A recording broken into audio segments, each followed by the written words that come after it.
A little girl says to the billionaire, "Sir, my grandmother has a birthmark just like yours." Snow fell silently on Mason Street, coating the worn sign of Margaret's Bakery in a delicate white blanket. Inside, the aroma of fresh bread mingled with the warmth of hope and regret that had sustained Margaret through 35 winters of waiting. Through the frosted window, she watched a familiar figure in an expensive coat pause before her shop, a billionaire whose face she'd seen in countless magazines, whose birthmark she'd traced on a newborn's wrist decades ago. Before she could move, her granddaughter Emma's voice pierced the silence. "Look, he has the same star on his hand as you, Grandma." Before we dive into the story, comment below where in the world you're watching from today. If this is your first time discovering the channel or you haven't subscribed yet, please support us by clicking the subscribe button. It truly means a lot to us. Thank you so much. Alexander Hayes stood at the floor-to-ceiling windows of his penthouse office, watching snowflakes dance against the Manhattan skyline. At 42, he had everything money could buy, yet the emptiness inside him grew deeper with each passing year. The Forbes magazine on his desk declared him America's most eligible billionaire, but the headline only served to remind him of his solitude. His phone buzzed. Another crisis at Hayes International. The Children's Hospital project, his attempt at corporate redemption, was facing fierce opposition from the board. "We're a real estate company, not a charity," they'd argued. But Alexander saw something in those hospital plans that his board couldn't understand: a chance to create the home he never had. Running his fingers over the star-shaped birthmark on his wrist, a habit he'd developed during moments of stress, Alexander recalled his last conversation with his adoptive father. "You're throwing away millions on a pediatric wing because of your own abandonment issues," the elder Hayes had said, his words cutting deep. "Sometimes I wonder if we made a mistake taking you in." The adoption papers in his safe told a sterile story: baby boy, born December 24th, mother's consent given, father unknown. His adoptive parents, the prestigious Hayes family, had given him everything except answers. They'd raised him to be their perfect heir, but perfection came with a price. Every achievement, every milestone was measured against the unspoken question: was he worthy of the Hayes name? His office door opened, and Grace, his assistant of 15 years, entered with her usual quiet efficiency. "Mr. Hayes, the board is waiting," she paused, noting his distant expression. "And sir, the snow is getting worse? They're saying it's going to be the coldest winter in 30 years. Alexander nodded, straightening his tie. In the reflection of the window, he saw what everyone else saw: the powerful CEO, the ruthless negotiator, the man who turned struggling properties into gold. But beneath the tailored suit and carefully cultivated image lay a truth he'd never admitted: every building he bought, every property he transformed, was really just another attempt to build a home he could belong in. The boardroom fell silent as he entered. 12 faces, all wearing expressions of careful concern, watched him take his seat. Thomas Reed, his adoptive father's oldest friend, and now his biggest critic on the board, spoke first. "Alexander, we've reviewed the hospital proposal again. The numbers don't work. We're not in the business of losing money." "Children shouldn't die because their parents can't afford treatment," Alexander replied, his voice carrying the weight of unspoken personal pain. "Hayes International can afford to put people before profit, just this once." "This is exactly why your father worried about you taking over," Thomas said, his words deliberately cruel. "You let your emotions cloud your judgment. Maybe it's those mysterious genes of yours." The room temperature seemed to drop. Alexander's grip on his pen tightened, the star-shaped birthmark visible beneath his cuff. Every success, every billion added to his net worth, had been an attempt to prove them wrong, to show that his unknown origins didn't define him. Yet here he was, still fighting the same battle. His phone buzzed again, a message from the private investigator he'd hired years ago to find his birth parents. Like all the others, it led nowhere. Some part of him wondered if this was his punishment for success, to have everything except the one thing he truly wanted to know: where he came from. The hospital project moves forward, he announced, his tone leaving no room for argument. And I'm personally guaranteeing any losses for the first 5 years, he stood, buttoning his jacket. Now, if you'll excuse me, I have a property to inspect in Millbrook. In this weather, Grace asked as he strode past her desk moments later. The forecast looks terrible. Alexander grabbed his coat, the same determination in his eyes that had built his empire. Sometimes, Grace, the worst weather brings the most unexpected blessings. He didn't know why he said it. He'd never been one for sentimentality. But something about the swirling snow and the weight of the board's judgment made him feel like he was standing on the edge of something important. As his driver navigated through the increasingly heavy snow, Alexander stared at his birthmark, thinking about the small town ahead and the struggling property he was supposed to evaluate. He had no way of knowing that in a few hours, a little girl's innocent observation would shatter the carefully constructed world he'd built, forcing him to confront the question he'd been running from his entire life: who was he really? And what was he willing to sacrifice to find out? The old oven timer chimed at Margaret's bakery, its familiar ring barely audible over howling winter wind. Margaret Wilson pulled out another batch of her signature cinnamon rolls, the same recipe she'd perfected during 35 years of early mornings and late nights. At 62, her hands bore the scars of countless burns and the wrinkles of time, but they never trembled except when she touched the star-shaped birthmark on her wrist. "Grandma, can I decorate these ones?" Emma called from the counter, her small face dusted with flour. At 7, she was already showing signs of inheriting Margaret's talent for baking, though she hadn't inherited her blood. The thought made Margaret's chest tighten with a familiar ache. "Of course, sweetheart," Margaret smiled, hiding the wave of dizziness that had become more frequent lately. The doctor's words from last week echoed in her mind. 6 months, maybe less without treatment. But the treatment cost more than her little bakery could ever generate, and she'd sworn never to burden anyone with her problems, especially not now. Behind the register sat a wooden box containing 35 Christmas cards, one written every year on December 24th, each addressed to a son she'd never gotten to know. "My dearest Alexander," they all began, before pouring out a mother's love, regret, and desperate explanations. None had ever been sent. Mrs. Wilson Sarah, her only employee, appeared from the storage room. The bank called again about the mortgage.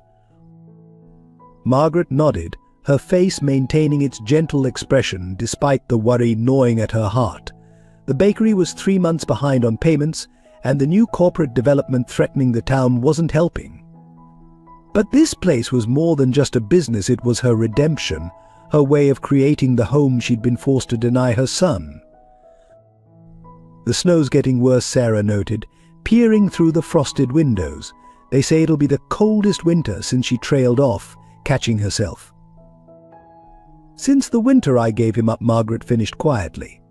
That brutal December when she'd been a young nurse, barely 20, with dreams of helping others.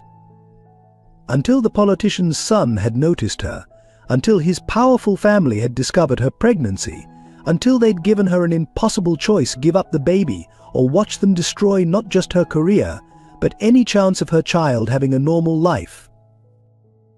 Emma skipped over, oblivious to the heavy memories hanging in the air. "Grandma, remember what you always say about snow angels?" Her small hand reached up to touch Margaret's star-shaped birthmark, "that they bring lost people home." Margaret's heart clenched. Emma didn't know she wasn't her biological granddaughter, didn't know that her real mother had been Margaret's patient, a young single mom who died in Margaret's care because she couldn't afford proper treatment. Taking in Emma had been Margaret's way of atoning, of ensuring no more children would be separated from those who loved them. The bell above the door chimed as Mrs. Henderson, the town gossip, bustled in from the cold. "Did you hear?" she asked, not bothering with a greeting. "Hayes International is buying up properties all over town. They say the CEO himself is coming to inspect them today." Margaret froze, the name Hayes sending a shiver down her spine that had nothing to do with the winter chill. She'd seen his face in newspapers, watched from afar as he built his empire. The same determined chin, the same intense eyes she remembered holding for just a moment before they took him away. The medical bills in her desk drawer seemed to grow heavier. 6 months, maybe less. Not enough time to make things right, to explain why she'd signed those papers to tell him about the politician father who'd threatened to ruin them both if she kept him. Not enough time to share the story of his birth on Christmas Eve, during the worst snowstorm in memory, when the stars had aligned in the shape of the matching birthmarks they shared. Grandma Emma's voice pulled her back to the present. "You're doing it again," looking at the old cards. Margaret quickly closed the wooden box, forcing a smile, just remembering, sweetheart. "Now, how about we make those special Christmas cookies? The ones with the star shapes?" As Emma happily gathered ingredients, Margaret checked her reflection in the storefront window, adjusting her scarf to hide the fatigue in her face. Outside, the snow continued to fall, and somewhere in that swirling white, a car was bringing her son back to her. Millbrook sat nestled between snow-covered hills like a scene from a forgotten Christmas card, its Victorian storefronts draped in holiday garlands that had seen better days. Main Street's lamp-posts wore wreaths whose red bows battled against the gathering storm, while the town square's ancient fountain had frozen into a sculpture of ice, its pennies trapped beneath like wishes frozen in time. The evening news blared from the television at Joe's Diner, where locals huddled over coffee and concern. Hayes International continues its aggressive expansion into small-town America, the anchor announced, as weather warnings scrolled beneath. The diner's windows rattled with another blast of Arctic wind, but the real chill came from the conversations within. "Did you hear they're targeting Margaret's bakery?" Martha Chen, the high school principal, asked the group. 35 years of memories gone because some city billionaire needs another tax write-off. Her words carried the weight of someone who remembered when Margaret first arrived young, alone and carrying secrets as heavy as the snow outside. Mayor Thompson cleared his throat, his expression grave. "Times change, folks. We can't stop progress," but his eyes betrayed him as they drifted toward the bakery across the square, where Emma's small figure could be seen decorating cookies in the window. The town had watched her grow since the tragedy 3 years ago, when Margaret had taken in the orphaned child despite her own struggles. Progress Tom Baker, whose family had owned the hardware store for generations, spat the word like a curse. "Is that what we're calling it when some corporate vulture swoops in during the worst winter in decades, when half the town's already struggling to keep their lights on?" The diner fell silent as Grace Lewis, Margaret's oldest friend and the town's retired nurse, spoke up. "Margaret won't sell. Not the bakery. It's all she has left of." She stopped, the unfinished sentence hanging in the air like the icicles outside. Everyone knew the stories, whispers of a baby given up, of powerful families and impossible choices, of a young nurse whose career ended the same winter her child disappeared. Through the diner's frosted windows, Christmas lights twinkled bravely against the gathering darkness. The town's massive spruce tree, standing sentinel in the square since before anyone could remember, swayed under the weight of fresh snow. Beneath it, volunteers from the local church set up the annual nativity scene, their movements careful on the ice-slick ground. "You know what they say about this weather?" old Mr. Jenkins mused from his corner booth, where he'd held court for the past 30 years. "Last time we had a storm like this was the night Margaret's boy was born. Strange things happen when the stars align like that." The younger folks rolled their eyes at the old man's superstitions, but the long-time residents exchanged knowing glances. They remembered that Christmas Eve, the power out across town, the hospital generator failing, the strange light in the sky that some swore formed a perfect star before the snow swallowed it whole. Sarah, Margaret's young employee, burst through the diner's door in a swirl of snowflakes. "They're saying Hayes himself is coming today." His car was spotted on the highway. She shook snow from her coat, her cheeks flushed with more than just cold. But that's not all you know that birthmark Margaret has. The star-shaped one. The diner patrons leaned in, steam rising from forgotten coffee cups. They all knew the mark, had seen it peek out from beneath Margaret's sleeve as she handed over fresh bread and kind words. Some said it was a sign, though of what no one could agree. "Well," Sarah continued, lowering her voice, "I was looking at a magazine article about Hayes International, and there was this photo of him at some charity event. He has the exact same mark in the exact same place." A heavy silence fell over the diner, broken only by the howl of wind and the distant sound of carols from the church choir practicing for Christmas Eve service.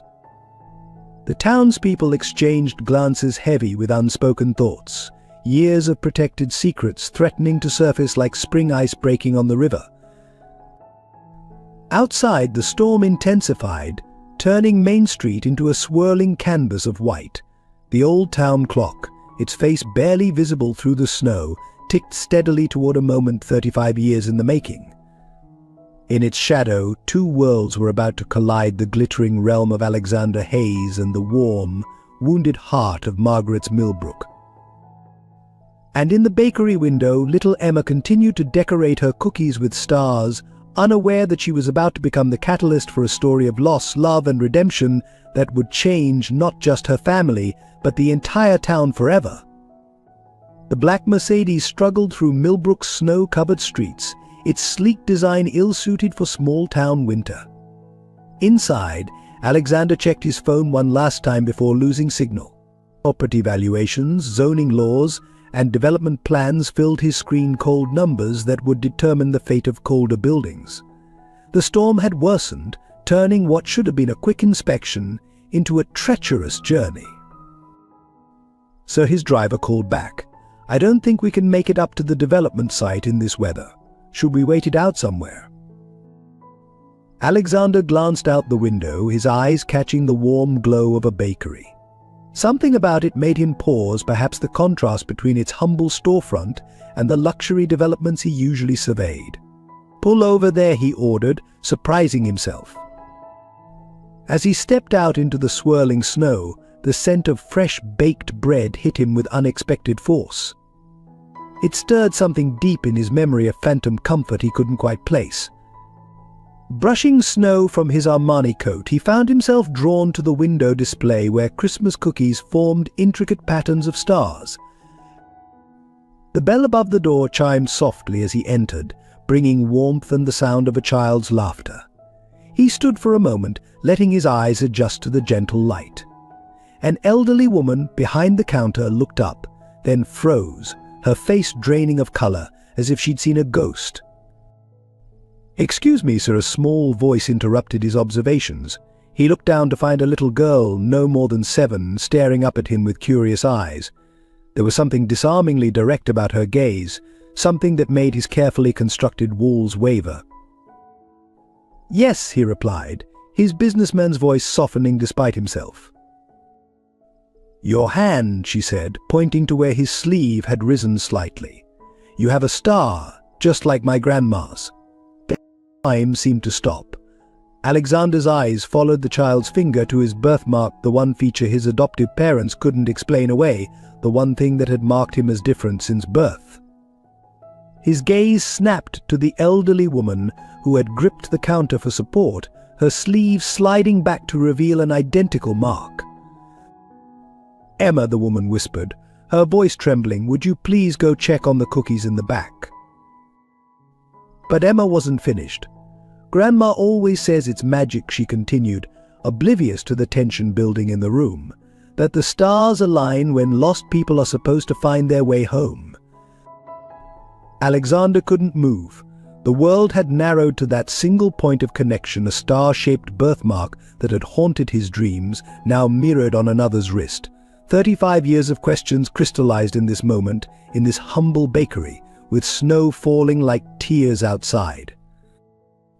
"I'm Margaret Wilson," the woman finally said, her voice carrying decades of carefully contained emotion.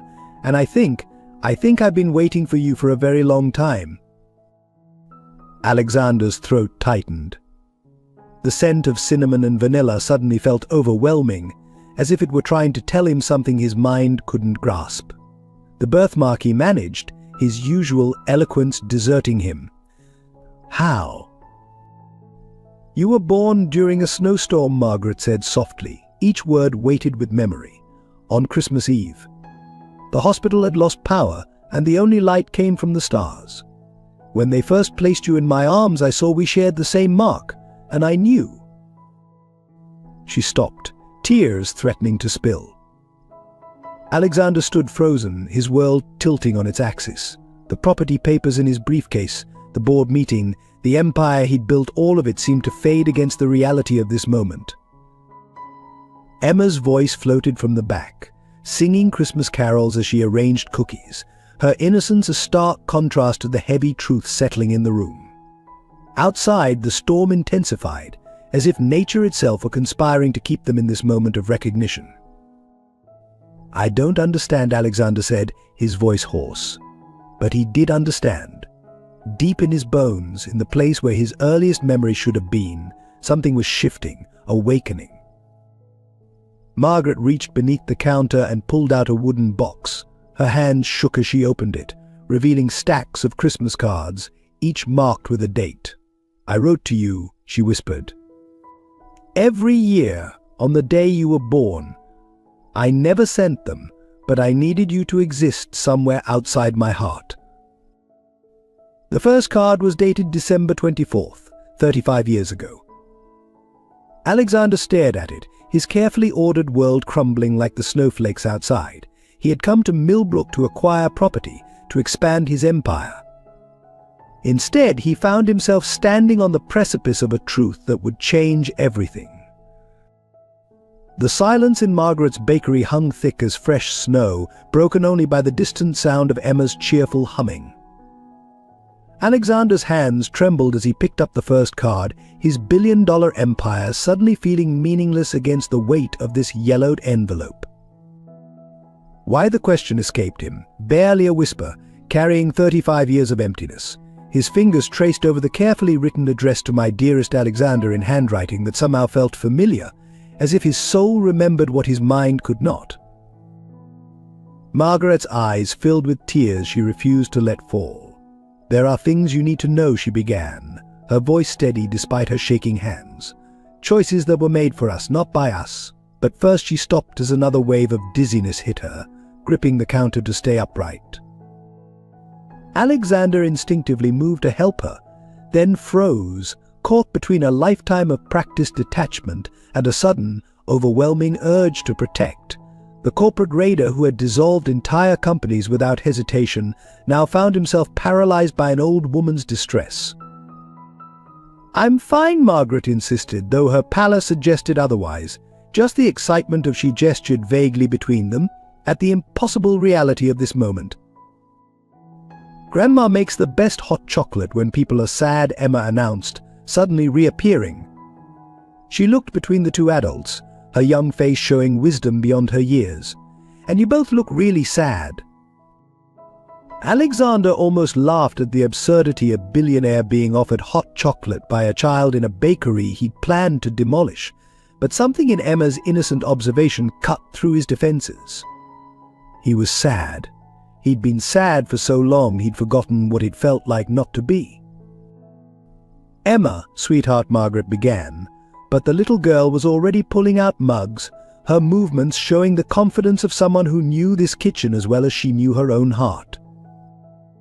The marshmallows are important, she explained seriously to Alexander. They're like little hugs floating in your cup.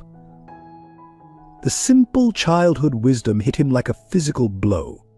How many winter evenings had he spent in his penthouse, surrounded by luxury, but devoid of such simple comforts? How many times had he wished for someone to tell him why he had a star on his wrist, why he felt empty despite his success? I should go, he said suddenly, his corporate instinct screaming for retreat, for control. This is too much. He turned toward the door, but Emma's small voice stopped him. But the stars aligned, she protested, genuine distress in her tone. Grandma always says that's important, and you haven't even tried the hot chocolate yet. Margaret watched the interaction with a mixture of hope and heartbreak. She's right about the stars, she said softly. The night you were born, There was a formation in the sky exactly like our birthmark. The nurses called it a miracle. Alexander's hand went to his wrist, a lifetime habit now charged with new meaning. "My adoption records," he said, his voice rough. "They said my mother signed me away willingly, that she didn't want." No, the force of Margaret's rejection echoed through the bakery. Never that. Never willingly, her composure cracked, decades of pain bleeding through. "They told me you'd have a better life, that your fate, that certain people would ensure you'd never want for anything. They said if I tried to keep you." She trailed off as the bell above the door chimed again. Sarah, her young employee, burst in with snow in her hair and worry on her face. "Mrs. Wilson?" The bank manager called again. He says she stopped short, recognizing Alexander from magazine covers and news reports.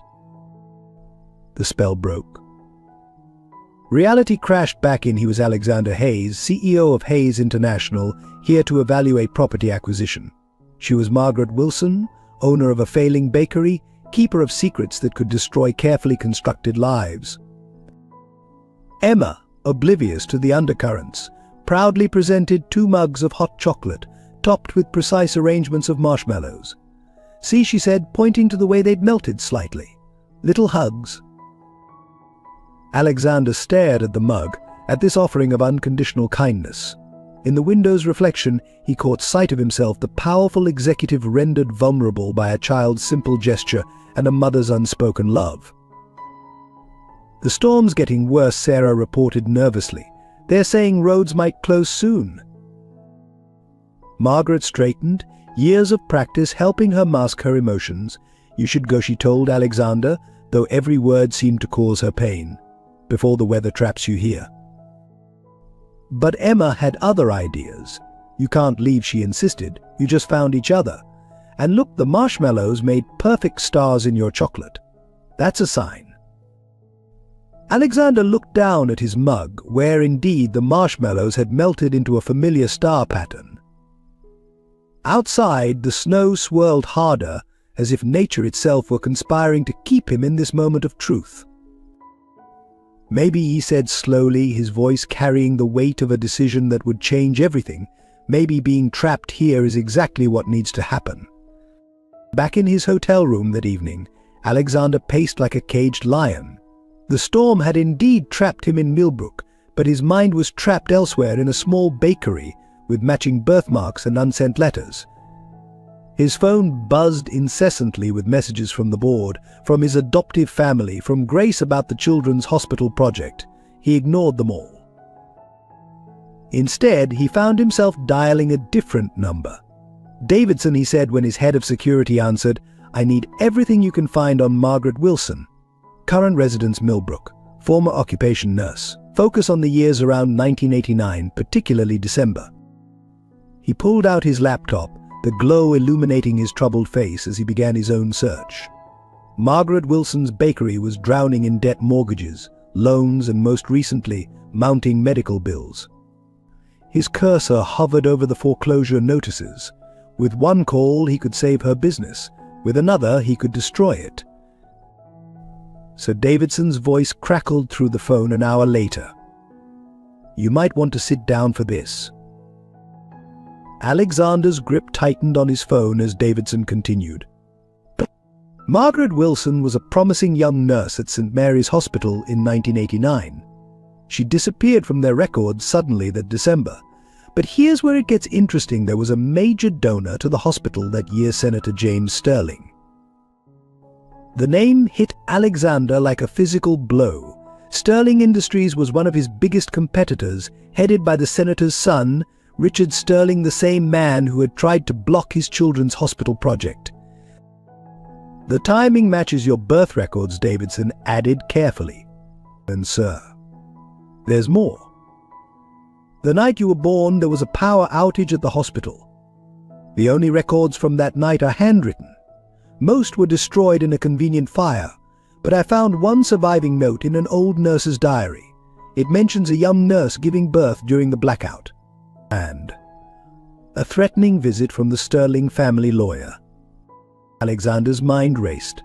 The pieces were falling into place: a powerful family, a forced adoption, a career destroyed. But why? What were they hiding? His laptop pinged with an incoming email from Davidson. Hospital records, newspaper clippings, and a photograph. His hands shook as he opened it.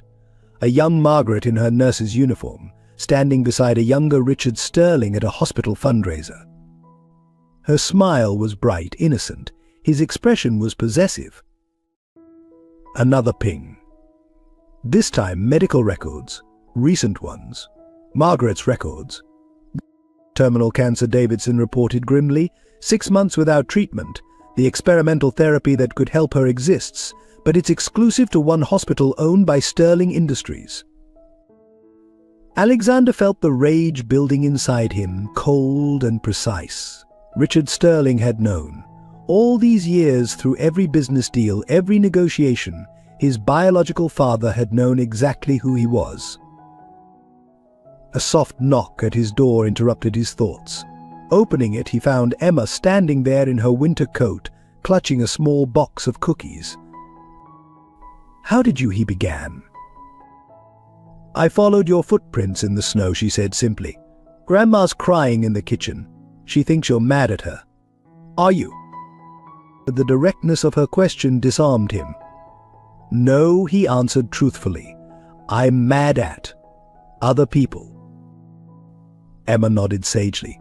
"Because they made her give you away at his startled look," she continued. "I heard her talking to Grace about it.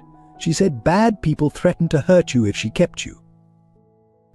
Alexander invited her in, watching as she carefully arranged star-shaped cookies on the hotel desk. "Emma, how do you know all this?" She shrugged, her small face serious. "I'm good at listening. And I know about being given away too.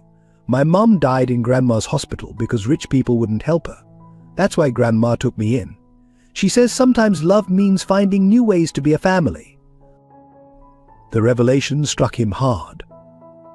Margaret had taken in this child despite her own struggles because of another wealthy family's indifference, just like she had been forced to give up her own son because of their cruelty.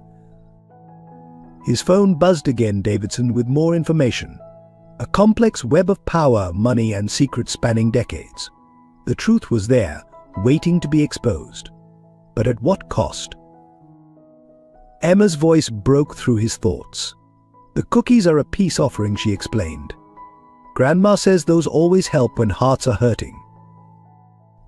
Alexander looked at the star-shaped cookies, then at his birthmark, then at the damning evidence on his laptop. 3 paths lay before him: walk away and protect his empire, expose the truth and risk everything, or find another way, a way that might heal more than just his own wounds. He picked up his phone one last time. "Davidson," he said, his voice carrying the same determination that had built his fortune. "Forget the investigation. I need you to look into something else, everything you can find about experimental cancer treatments, and any dirt you can dig up on Sterling Industries' medical patents." The storm outside grew stronger, but Alexander Hayes had finally found his true north. If this story touched your heart, consider becoming part of our storytelling family. Every subscription helps us create more emotional tales that explore love, redemption, and the unbreakable bonds between parents and children. Join us in celebrating the power of family, hope, and second chances. Subscribe, and let's share more heartwarming journeys together. The first light of dawn found Alexander in Margaret's bakery hours before opening time. The snow had finally stopped, leaving the town in pristine silence. Through the window, the frozen fountain reflected the emerging sunlight, like 1,000 scattered stars. "The letters," he said quietly to Margaret, who sat across from him at a small table. "I want to read them all." Margaret pushed the wooden box toward him, her hands trembling slightly. 35 letters, one for every Christmas Eve since she couldn't finish the sentence. Instead, she rose to check the ovens, giving him privacy with decades of unspoken words. The first letter nearly broke him. "My dearest Alexander, tonight, as snow blankets the world outside, you are exactly 1 hour old. They haven't taken you yet. You're sleeping in my arms, your tiny hand wrapped around my finger, our matching birthmarks aligned. The lawyer comes at dawn. They say I'll give you a better life by letting you go. But how can any life be better than one filled with love? Your mother for these few precious hours. Margaret. Alexander's throat tightened. Each subsequent letter told the story of a mother's enduring love, of birthdays imagined but never celebrated, of achievements unknown but deeply felt. But it was the letter from December 1990 that made his hands shake. My darling boy. Today I saw Richard Sterling on television, announcing his engagement. He smiled at the cameras like he hadn't destroyed us both the year before. Like he hadn't threatened to ensure you'd never be adopted if I kept you. Like he hadn't used his father's influence to blacklist me from every hospital when I initially refused to give you up. I wonder if he sees you, his secret son, in the society papers. Does he recognize himself in your features? Does he feel any remorse? I pray you're loved, wherever you are. Mom. Richard Sterling, Alexander said, his voice dangerously quiet. He's my father. Margaret turned from the ovens, her face pale. He was a resident at the hospital where I worked. Young, charming, from a powerful family. When I told him I was pregnant, she steadied herself against the counter. His father was running for Senate. A scandal would have ruined everything. They gave me a choice that wasn't really a choice at all. The adoption papers said Father Unknown Alexander's words carried years of confusion because they made it disappear. All of it. The records, the witnesses, my entire career. Margaret's voice shook. When I threatened to tell the truth, they showed me files on every adoption agency in the country. One word they said, and your baby will spend his life in the system. Alexander stood abruptly, his chair scraping against the floor. The ruthless businessman in him admired the calculated cruelty. The abandoned child in him wanted to scream. I saw him last month, he said, pacing the small bakery. Richard Sterling. We were bidding on the same property, the land for my children's hospital project. He looked me in the eye and called me son as a joke. His laugh was bitter. He knew. All this time, through every deal, every negotiation, he knew exactly who I was. Alexander. Margaret's voice was gentle. There's something else you need to know. She hesitated, then continued. I'm sick. Cancer. The treatment I need. It's experimental, exclusive to Sterling Medical Research. The irony was like acid in his veins.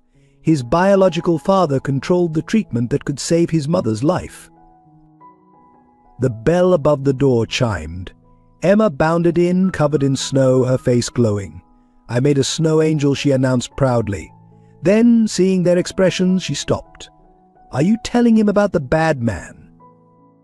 Both adults stared at her. The one in the fancy car who came to see you last week, Emma continued innocently. The one who said you had to sell the bakery or he'd tell everyone your secrets. Margaret's face drained of color. Emma, go check on the cookies in the back, please. But Alexander knelt to the child's level. What man, Emma? What did he look like? Old, gray hair. He had a star pin on his coat, like your birthmark. He made Grandma cry. Senator Sterling, Margaret whispered. Richard's father. He's always watched me, making sure I kept my silence. Alexander stood, something cold and determined settling in his chest. For 35 years, the Sterlings had orchestrated their lives, wielding power and money like weapons. They'd forced a mother to give up her child, threatened an innocent baby's future, and were now using a dying woman's illness as leverage. His phone buzzed a message from Davidson. Sir, you need to see this. Found proof of Sterling Industries stealing medical patents. Their entire research division is built on fraud. Alexander looked at Margaret, at the strength in her eyes despite everything. At Emma, who'd lost her mother because of wealthy men's indifference, at the stack of letters chronicling a love that refused to die. "They won't hurt us anymore," he promised, his voice carrying the weight of a vow. "Any of us." The Hayes family mansion loomed before Alexander like an ice fortress, its manicured grounds now buried under pristine snow. He hadn't planned on coming here, but his adoptive father's message had been clear: "You're making a terrible mistake. Come home immediately." The grand doors opened to reveal Elizabeth Hayes, his adoptive mother, perfectly coiffed despite the early hour. "Darling," she said, air kissing his cheek, "you look terrible. Have you been sleeping in that suit?" "Where's father?" Alexander asked, following her into the study where he'd spent countless hours learning to be a Hayes proper, controlled, ambitious. Right here, Richard Hayes SR stood by the fireplace, holding a tablet displaying the morning's headlines: Hayes International CEO halts, Sterling Industries merger sources cite personal vendetta. "Sit down," his father commanded. When Alexander remained standing, he continued, "Do you have any idea what you've done? The Sterling merger was worth billions. The board is in chaos."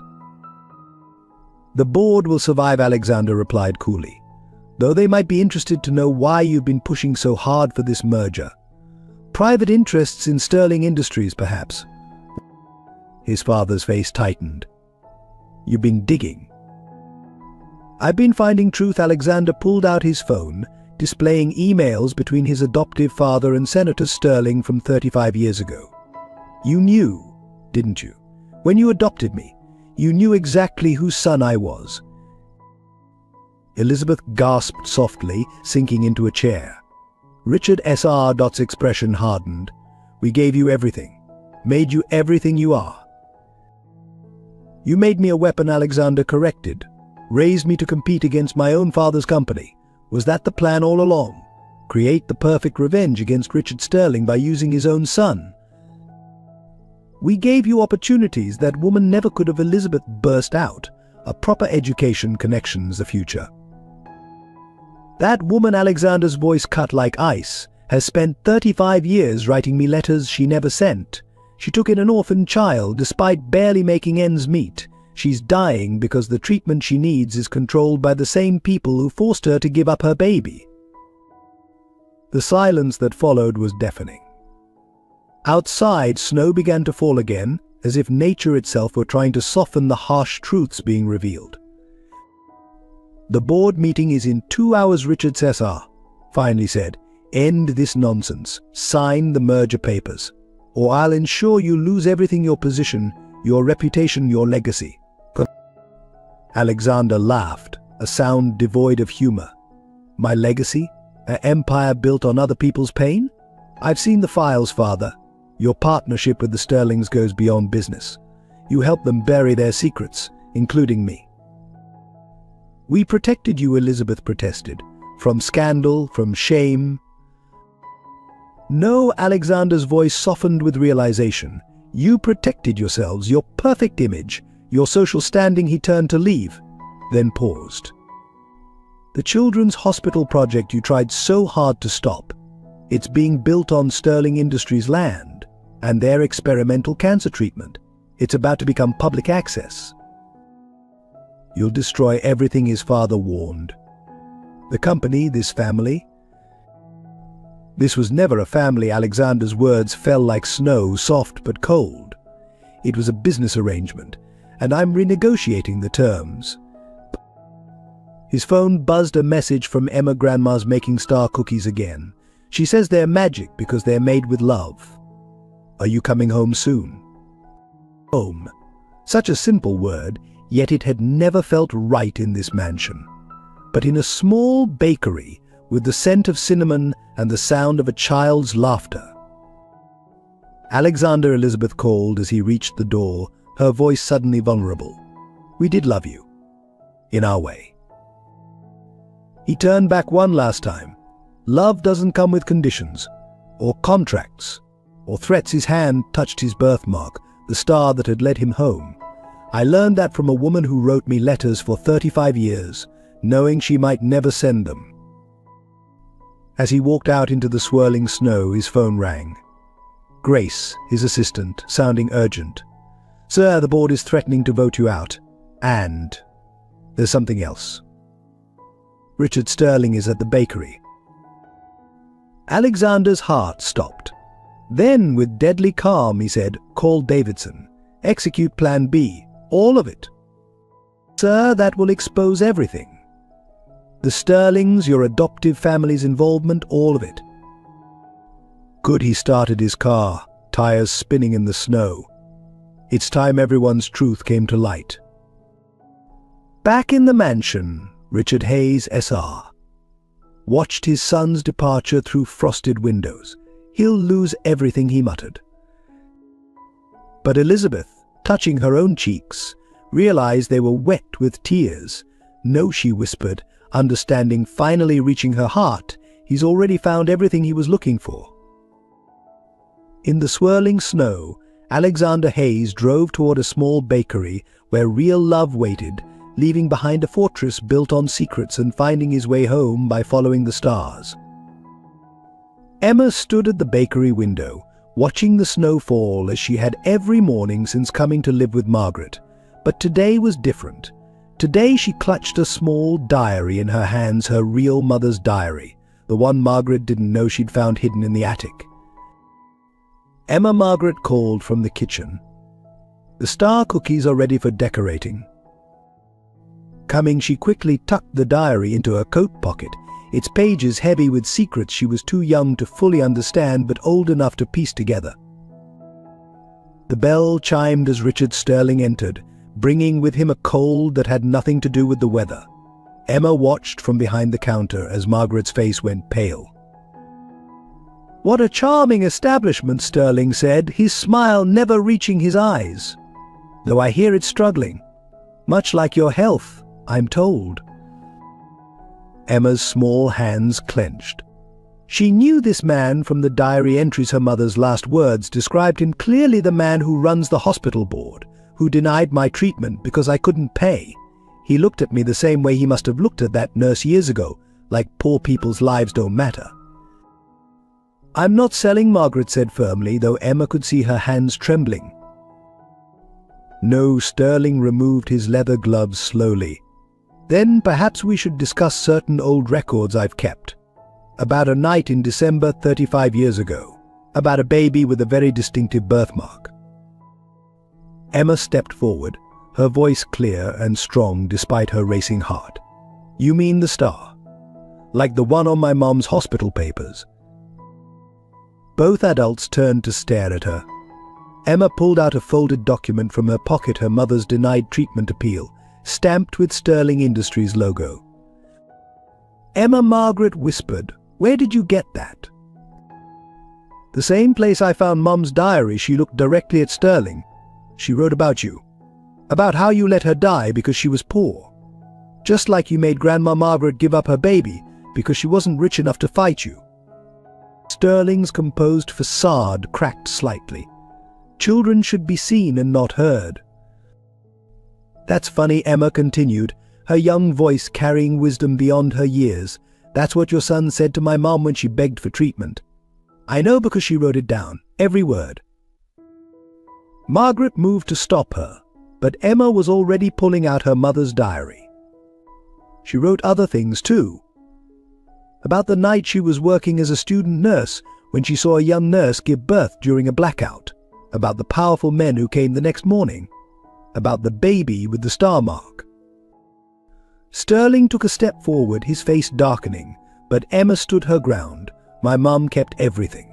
She believed in evidence. That's what nurses do." "Emma, please," Margaret pleaded, but the child wasn't finished. "I showed the diary to Alexander yesterday," Emma revealed. "He said sometimes the smallest people have the biggest power to change things." Sterling's composure shattered completely. "You little." "I wouldn't." Alexander's voice cut through the tension as he entered the bakery. "She's already sent copies to every major news outlet, along with some very interesting documents about Sterling Industries' medical research practices." Emma ran to Alexander, who placed a protective hand on her shoulder. "Tell him the rest," he encouraged gently. "My mom was smart," Emma said, her chin high. She knew someday someone would need her proof. That's why she made copies of everything. About the baby, about the threats, about all the people you let die because they couldn't pay. Margaret stared at her adopted granddaughter in amazement. This child, who'd lost so much, had been quietly working to right old wrongs. "You're bluffing," Sterling snarled, but his face had gone ashen. "Check your phone," Alexander suggested. "The story's already breaking. Sterling Industries' legacy of corruption, from forced adoptions to denied treatment." Emma looked up at Margaret, her eyes filling with tears.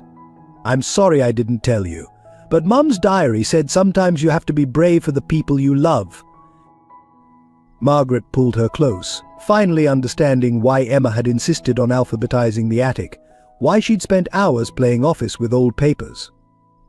Sterling backed toward the door, his empire crumbling with each notification on his phone. "This isn't over."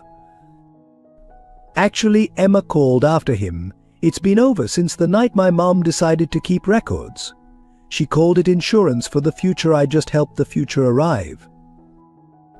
As Sterling fled into the snow, Alexander looked at Emma with new respect. "You knew all along, didn't you? About Margaret and me." Emma smiled, touching her own wrist where a small star-shaped birthmark was beginning to fade, a temporary tattoo she'd created from Margaret's old photos. Sometimes, she said, love needs a little help finding its way home. The next morning dawned clear and cold, the storm having transformed Millbrook into a winter wonderland. Margaret stood in her bakery kitchen, teaching Alexander how to knead dough, his first lesson in creating something with his hands rather than his wealth. "You're pressing too hard," she instructed gently, covering his flour-dusted hands with her own. "Bread is like people, it needs a firm touch, but too much pressure breaks it." Alexander nodded, trying to ignore how his throat tightened at her touch. His hands, more accustomed to signing contracts than creating sustenance, felt clumsy and uncertain. Yet there was something profound in this simple act of making bread, something that spoke to the void he'd carried all his life. "That's how my mother taught me," Margaret continued, her voice soft with memory. "Before the hospital, before everything. She said bread was love made visible." Emma sat at the counter, carefully decorating cookies while pretending not to watch them. Since her revelation about the diary and her role in exposing Sterling, she'd been quieter than usual, as if uncertain how her actions had changed their fragile new family dynamic. "You should have told me about the diary," Margaret said to her, not for the first time. "About all of it." Emma's small shoulders tensed. "Are you mad?" "No, sweetheart," Margaret moved to embrace her. "I'm proud. You fought for justice just like your mother would have." Alexander watched them, seeing in their interaction everything his privileged upbringing had lacked: unconditional love, honest emotion, the freedom to be imperfect. His phone buzzed again. He ignored it, knowing it would be more news about Sterling Industries' collapsing stock price or the board's demands for his resignation.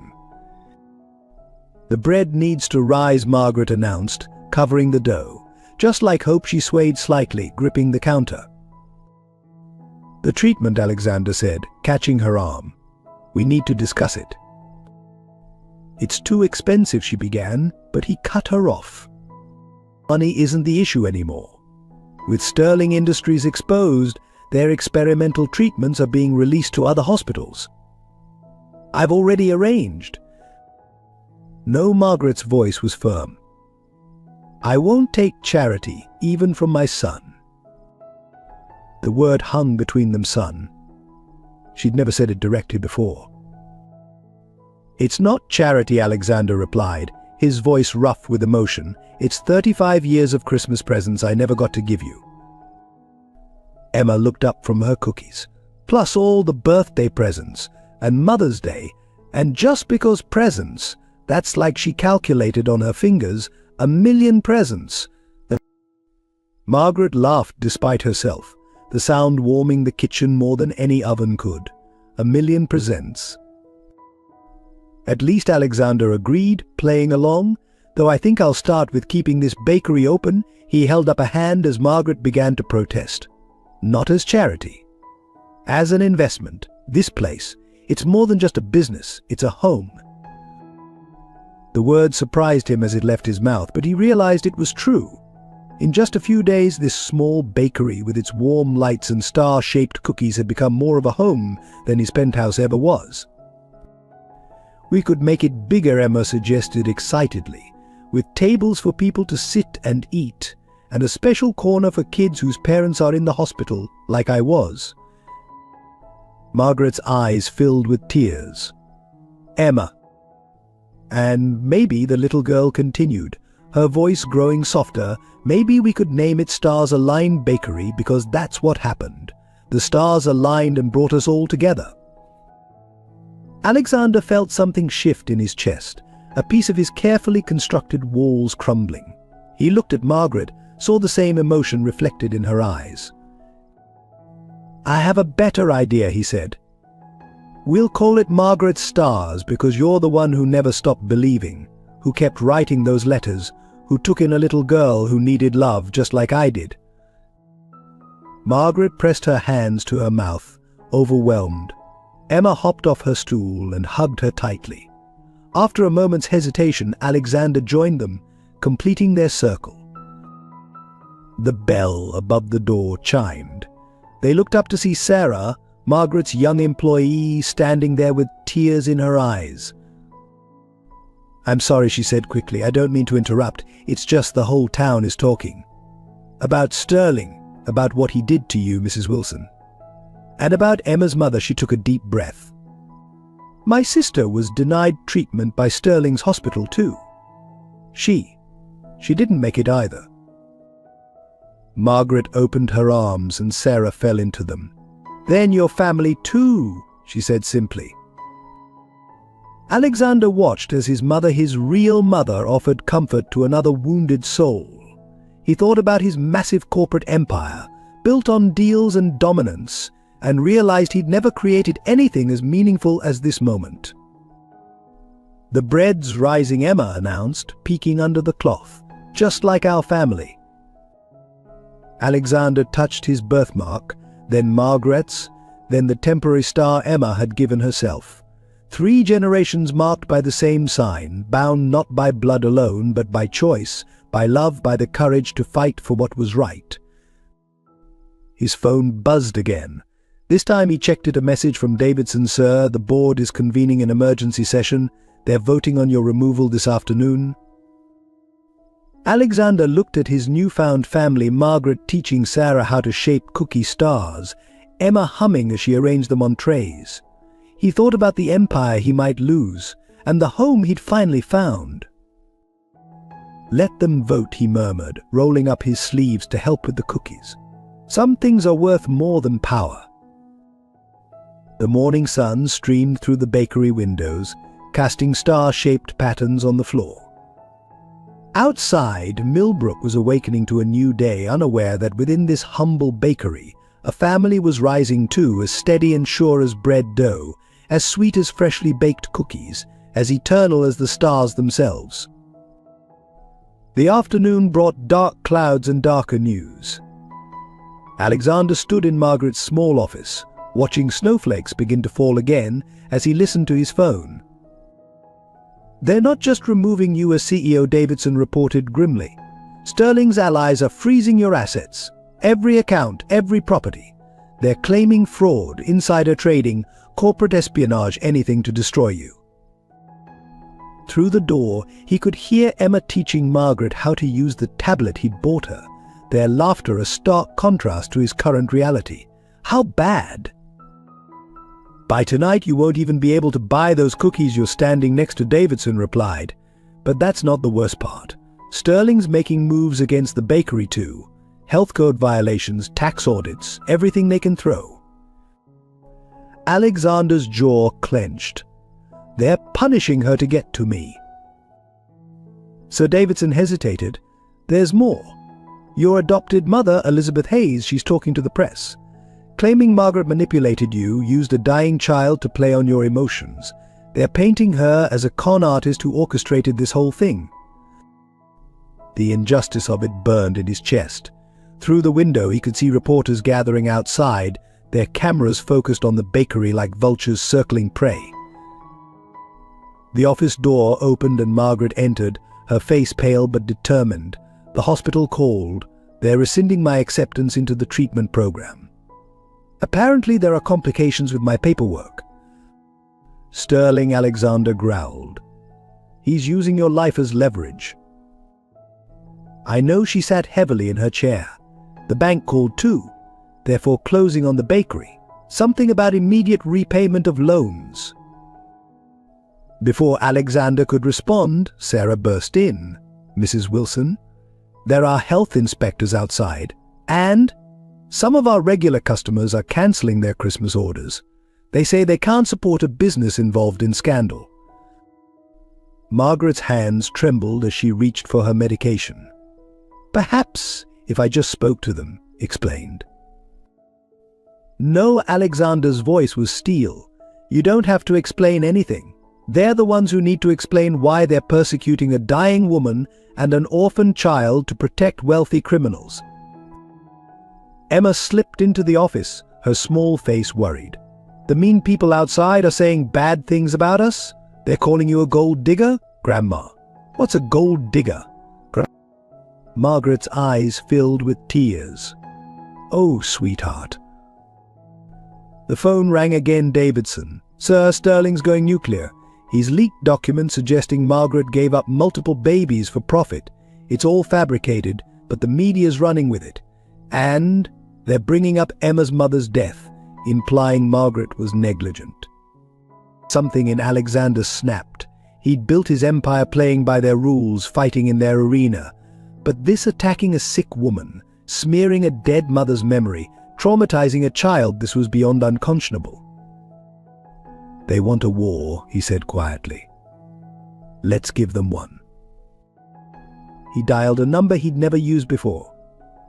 Ms. Chen? This is Alexander Hayes. About that interview you've been requesting. I'm ready to talk. About everything. The Sterlings, the Hayes family, all of it. But I have conditions. Margaret touched his arm. Alexander, no, you'll lose everything. He covered her hand with his, feeling the same determination that had helped her survive 35 years of silence. No, mother.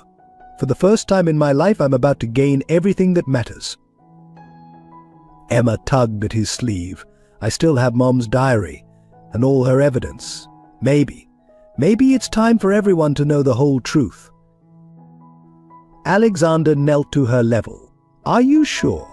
Once we do this, there's no going back. Your mother's story, everything she fought for, it'll all be public. Emma's chin lifted, showing the same courage that had driven her mother to document Sterling's crimes. Mom always said the truth is like stars, it finds a way to shine through the darkness. The reporters outside were multiplying, their cameras flashing like lightning in the growing storm. Sarah watched them nervously. The whole town's gathering out there. Some are supporting us, but others.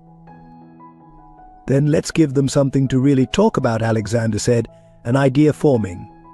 He turned to Margaret. Do you trust me? She squeezed his hand. With everything? He nodded, then addressed them all. Sarah, start baking. Everything we have. Emma, get your mother's diary and evidence. Margaret, he smiled softly, get those Christmas letters ready. It's time to show the world what real family looks like. What are you going to do? Margaret asked. I'm going to tell a story. About a nurse who loved her son so much she let him go. About a little girl who kept her mother's fight for justice alive. About how the richest man in New York found his real wealth in a small-town bakery. He touched his birthmark. And about how sometimes the stars align to right old wrongs.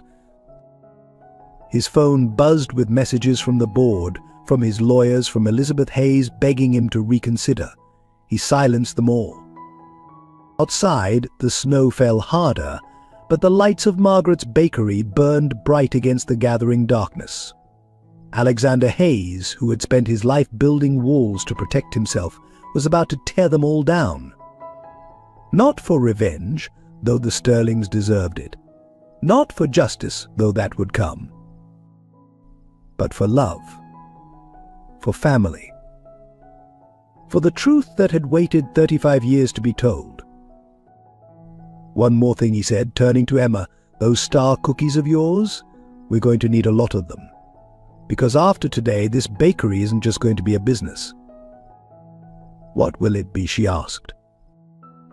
Alexander smiled, the same smile that had won him billions, now softened by something more valuable than money. A lighthouse for every lost soul who needs to find their way home. The storm outside grew stronger, but within Margaret's bakery, a different kind of storm was brewing, one that would shake foundations, expose lies, and prove that sometimes the greatest power lies not in wealth or influence, but in the simple courage to love without conditions. As evening fell, Margaret's bakery took on an almost ethereal glow against the darkening sky. Inside, the transformation was more than just physical, it was spiritual, emotional, fundamental. Alexander stood at the industrial mixer, his designer suit jacket discarded, sleeves rolled up and hands covered in flour. The man who once commanded boardrooms with ruthless precision was now learning the gentle art of folding bread dough, each movement a meditation on change. "You're getting better," Margaret observed, watching him work. She sat at her small desk, chemotherapy appointment card in one hand, stack of Christmas letters in the other. The treatment they'd fought so hard to secure would begin tomorrow, but tonight there were more important battles to wage. "I had a good teacher," he replied, then caught her swaying slightly. "You should rest." "There'll be time for rest later," she said firmly. "Right now we have work to do." Emma sat cross-legged on the counter, carefully arranging her mother's evidence alongside Margaret's letters. Mom's last entry was about hope, she said, reading from the diary. She wrote, "Maybe I won't survive this battle, but someone stronger will finish it. The truth is like rising bread, you can't keep it down forever." Sarah worked nearby, teaching other townspeople who had come to help, their initial suspicion transformed into solidarity. Tom from the hardware store, Martha Chen from the school, even old Mr. Jenkins all had stories about Sterling's influence, all had losses to count. "My sister Sarah," said softly, showing Margaret a photo. She needed that treatment too. They said she wasn't qualified for the program. "My son's college fund," Tom added, kneading dough with calloused hands. "Lost it all in Sterling's investment scam." Martha Chen nodded. "3 of my students' families lost their homes when Hayes International. I'm sorry, Alexander, but—" "No," he interrupted. "Don't apologize. You're right. I was part of the problem. I built my empire on other people's pain, just like Sterling. The only difference was, I told myself it was just business." "But you're different now," Emma said with a child's simple certainty. "You chose love instead of money."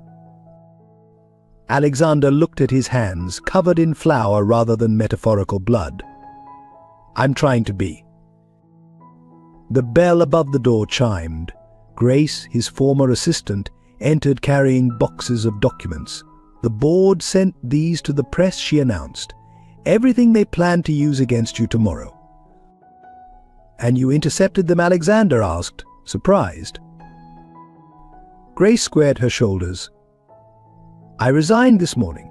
Some things are more important than a corner office." She looked at Margaret. "My mother was a nurse too. She always said healing comes in many forms." Margaret smiled, understanding blooming between them. "Would you like to learn how to make star cookies?" Outside, the media circus grew, their cameras capturing the strange scene through the bakery windows. A billionaire learning to bake, a dying woman teaching strength, a child showing them all the way home. Alexander's phone rang. Elizabeth Hayes again. This time he answered. "The board meeting is in 12 hours, she said without preamble. End this madness now. Come home and we can still save everything. He looked around the bakery, at the family he'd found, at the truth being baked into every loaf of bread. I am home, Mother, maybe for the first time in my life. You're throwing away everything we built for you. No, he corrected gently. I'm building something real. Something that can't be bought or sold or manipulated. Something that will last longer than any corporate empire. What could possibly be worth more than what we've given you? Alexander watched Emma teaching Grace how to shape stars, saw Margaret sharing her strength with Sarah, observed the townspeople coming together to fight injustice with flour and truth. Love, he answered simply, and hung up. Margaret approached him, holding out an envelope, another Christmas letter, dated today. I think it's time I finally started sending these. He took it with trembling hands, opened it right there. My dearest Alexander, for 35 years I've written to a son I thought I'd never know. Now you're standing in my bakery, covered in flour, choosing a hard truth over an easy lie. I've never been more proud. The stars didn't just align, they led us home. All my love. Mom. Alexander blinked back tears, years of carefully constructed walls crumbling like dried flour. I don't know how to do this, he admitted. How to be a son, a brother, a real human being instead of a corporate machine. Margaret touched his birthmark, then hers. You're already doing it. Every time you choose love over power, truth over profit, family over empire, you're becoming who you were always meant to be. Emma hopped down from the counter, coming to stand between them. And who is that? Alexander knelt down, looking into her wise young eyes. Someone worthy of your mother's courage, of Margaret's love, of your trust. That's easy, Emma said, hugging him. You just have to be yourself, the real you, not the one they made you be.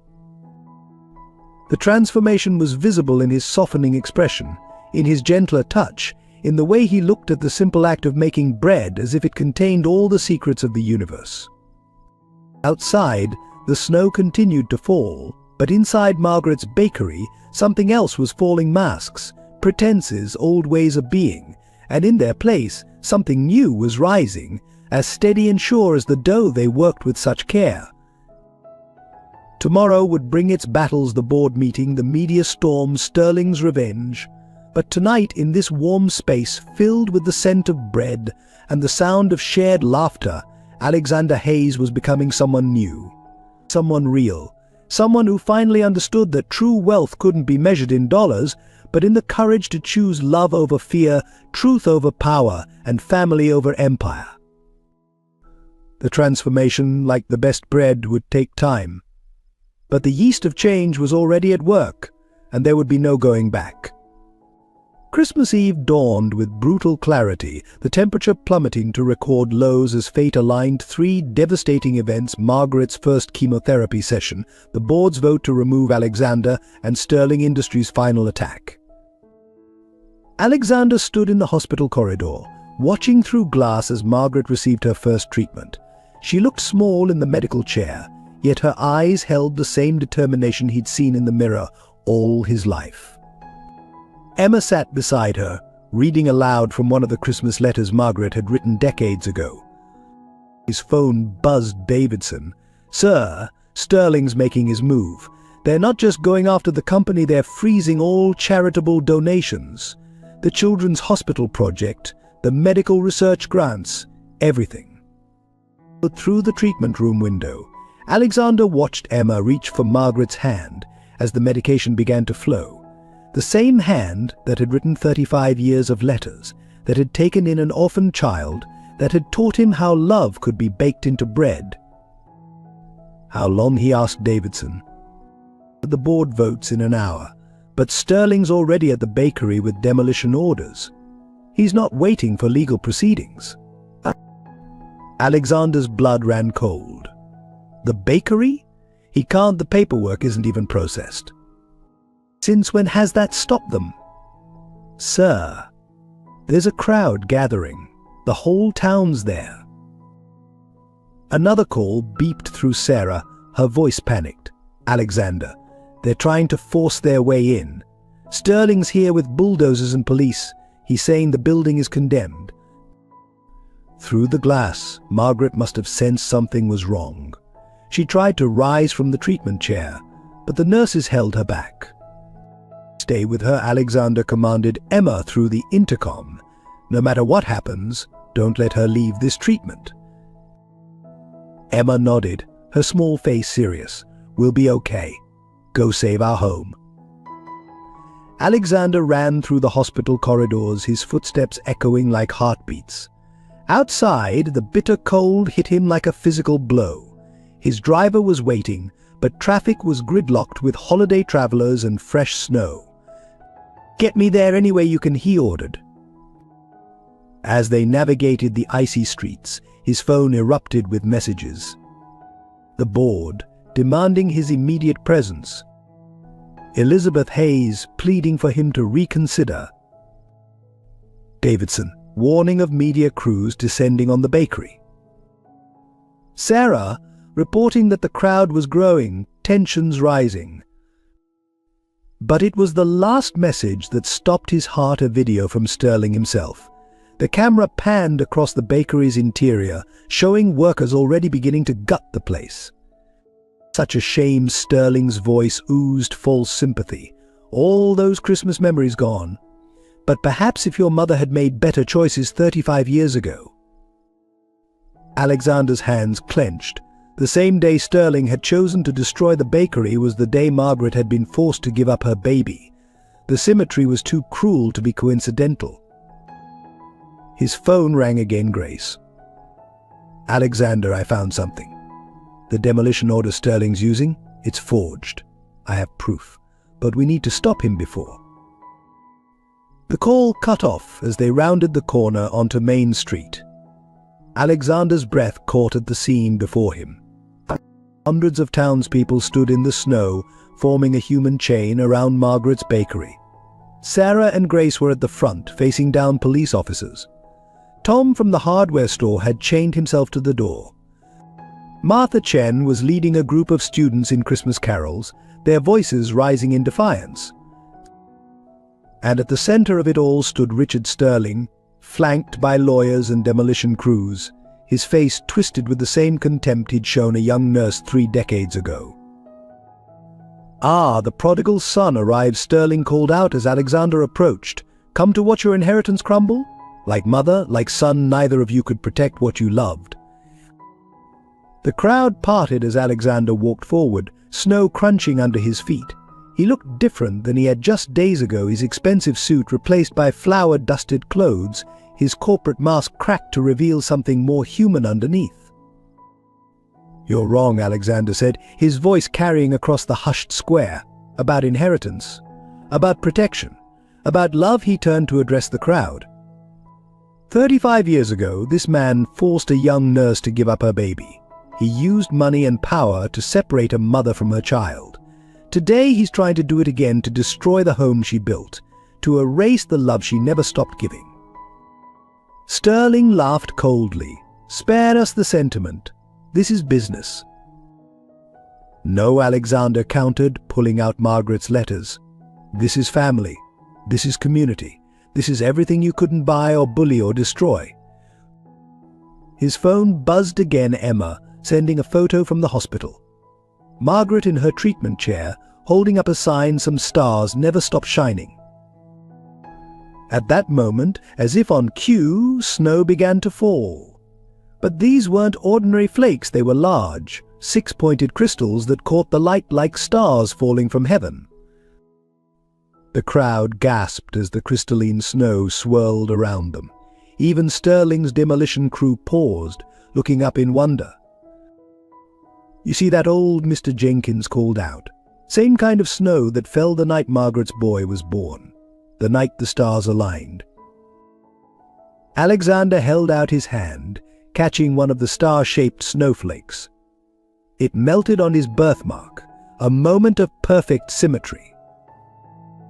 His phone buzzed one final time the board, threatening immediate action if he didn't appear for the vote. But as he stood there, watching star snow fall on the bakery his mother had filled with 35 years of love, Alexander Hayes finally understood what real power looked like. It wasn't in boardrooms or bank accounts. It wasn't in demolition orders or legal threats. It was here, in a community standing together. In a mother's endless love. In a child's unwavering faith. In star-shaped snowflakes falling on Christmas Eve. The scene at Margaret's bakery had become a standoff. Police officers shifted uncomfortably, caught between Sterling's demolition orders and the human chain of townspeople. News cameras captured every moment as star-shaped snowflakes continued to fall, turning the confrontation into something almost mythical. Alexander's phone rang the board's final warning. He had 10 minutes to appear or lose everything. "You're running out of time," Sterling taunted, his breath frosting in the bitter air. "The board is waiting, though I suspect they've already made their decision." Alexander looked at the bakery, its warm lights defiant against the gathering darkness, its windows still displaying Emma's star cookies. Inside, he could see Sarah and Grace protecting the box of Christmas letters, the evidence of both crimes and love spanning decades. His phone buzzed again, a video call from the hospital. Emma's face appeared, tears in her eyes. "Alexander, Grandma's getting worse. The doctors say her blood pressure is dropping. She's asking for you." Behind her, he could see Margaret struggling to sit up, fighting against both the treatment and her own body's weakness. The same fighting spirit that had sustained her through 35 years of silence now battled to keep her alive long enough to protect her home. "Tell her to stay strong," he instructed Emma. "Tell her," he paused, emotion threatening to overwhelm him. "Tell her I finally understand what she tried to teach me about bread and love and courage." Sterling scoffed, touching. "But sentiment won't save your empire, or this pathetic bakery." "No," Alexander agreed, his voice hardening, "but the truth will." He nodded to Grace, who immediately began live streaming to every major news outlet. Then he held up Emma's mother's diary. 35 years ago, you forced a young nurse to give up her baby. You thought money and power could bury that truth. But you didn't count on another nurse, Emma's mother, documenting everything. Every threat, every covered-up death, every patient denied care because they couldn't pay. The crowd murmured as Grace projected the diary's contents onto the bakery's white wall, creating a screen of evidence visible to all. "And you certainly didn't count on that nurse having a daughter brave enough to continue her fight," Alexander continued, "or on that daughter finding a home with the very woman you tried to silence." His phone rang again. "Davidson." "Sir, Sterling Industries stock is plummeting. The board is seeing the live stream. They're calling for an emergency shareholders meeting." Sterling's face had gone pale, but he rallied. "You'll destroy yourself too. That empire you built? Gone. Your reputation? Ruined. All for what? A dying woman and an orphan brat." No, Alexander's voice carried across the square, for the truth, for justice, for love. At that moment, Emma's voice came through his phone's speaker, amplified for all to hear. "Alexander, Grandma's saying something." Margaret's weak voice filled the square. "The stars align when lost souls find their way home." The crowd looked up as the star snow fell harder, creating halos around the streetlights. Old Mr. Jenkins began to sing Silent Night, and one by one, the townspeople joined in. Sterling made a grab for the diary, but Sarah and Grace were faster, protecting it with their bodies. "It's over," Grace told him. "The truth is like stars, it always finds a way to shine." Alexander's phone showed 1 minute until the board's deadline, but as he looked at the bakery, at the community united around it, at the evidence of love and courage projected on its walls, he made the decision he should have made 35 years ago. He dialed the board. "Gentlemen," he announced, his voice carrying both on the phone and to the crowd, "I choose love over power, family over empire, truth over profit. I choose Margaret's Bakery and everything it stands for." "You're making a mistake," Sterling snarled, but his voice shook as police officers began approaching him instead of the protesters. "No," Alexander replied calmly. "The mistake was thinking wealth meant more than worth. The mistake was letting men like you decide who deserves to live, to love, to have a home." His phone exploded with notifications. Sterling Industries CEO arrested. Hayes International Board suspends voting.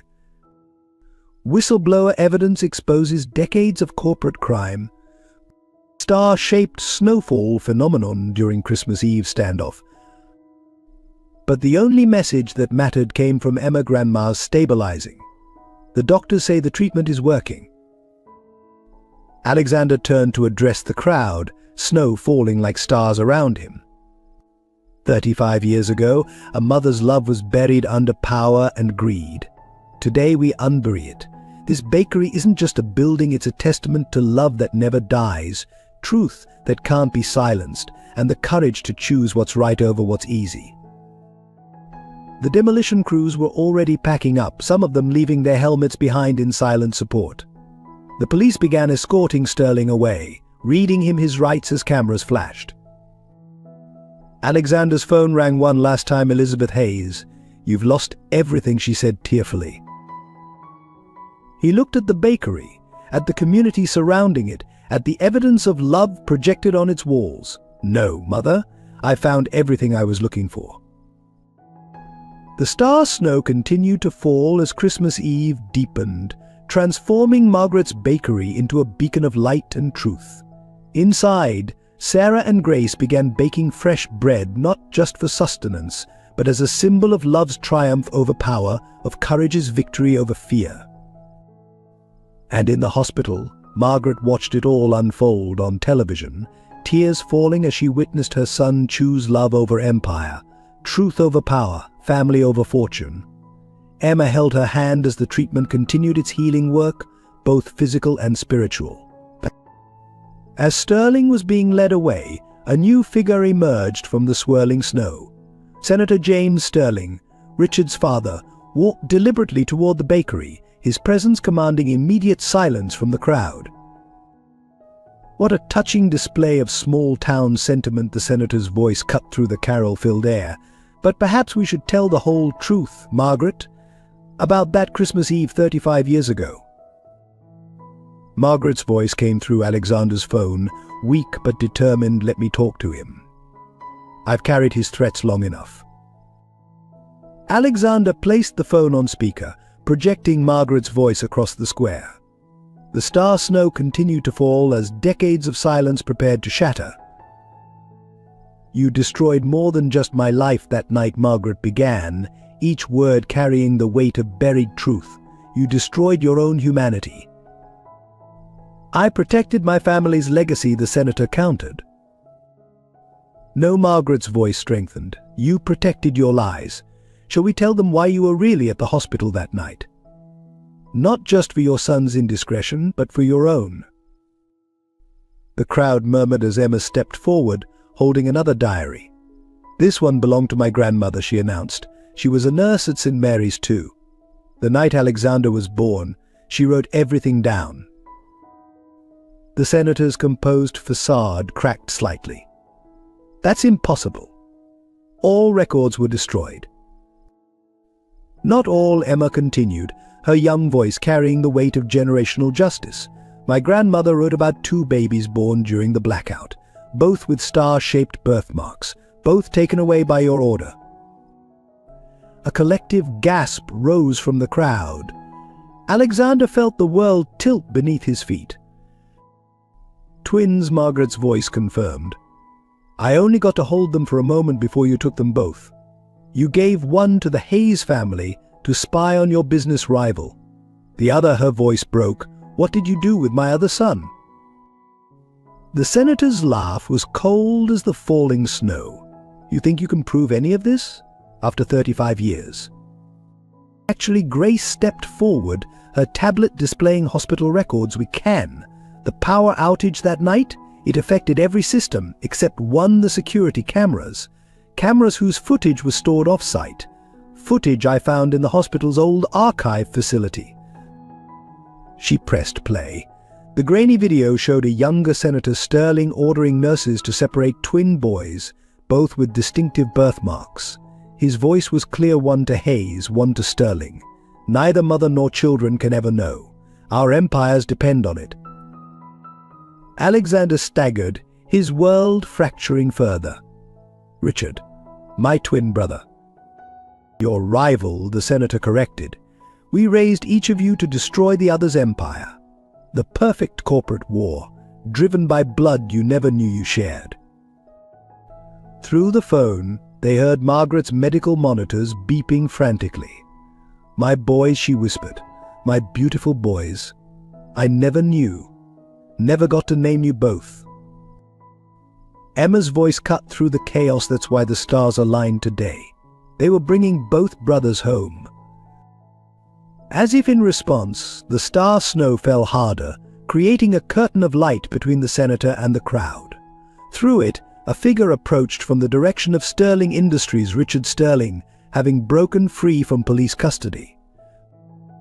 But his face was different now, stripped of arrogance, showing the same shock Alexander felt. Their eyes met across the snow-filled square, two men seeing themselves mirrored not just in appearance but in the wounds they carried. Brothers, Richard whispered, touching his own birthmark. All this time we were fighting a war we never chose, Alexander finished. The senator moved to speak, but Emma stepped between them all. In my mum's last letter, she wrote something about truth. She said it's like these star snowflakes. Once it starts falling, nothing can stop it.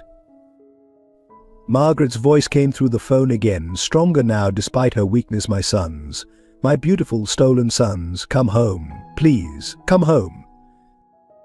Richard looked at the bakery, at the evidence of love projected on its walls, at the brother he'd been raised to destroy. I spent my life thinking power was the only way to fill the emptiness inside me.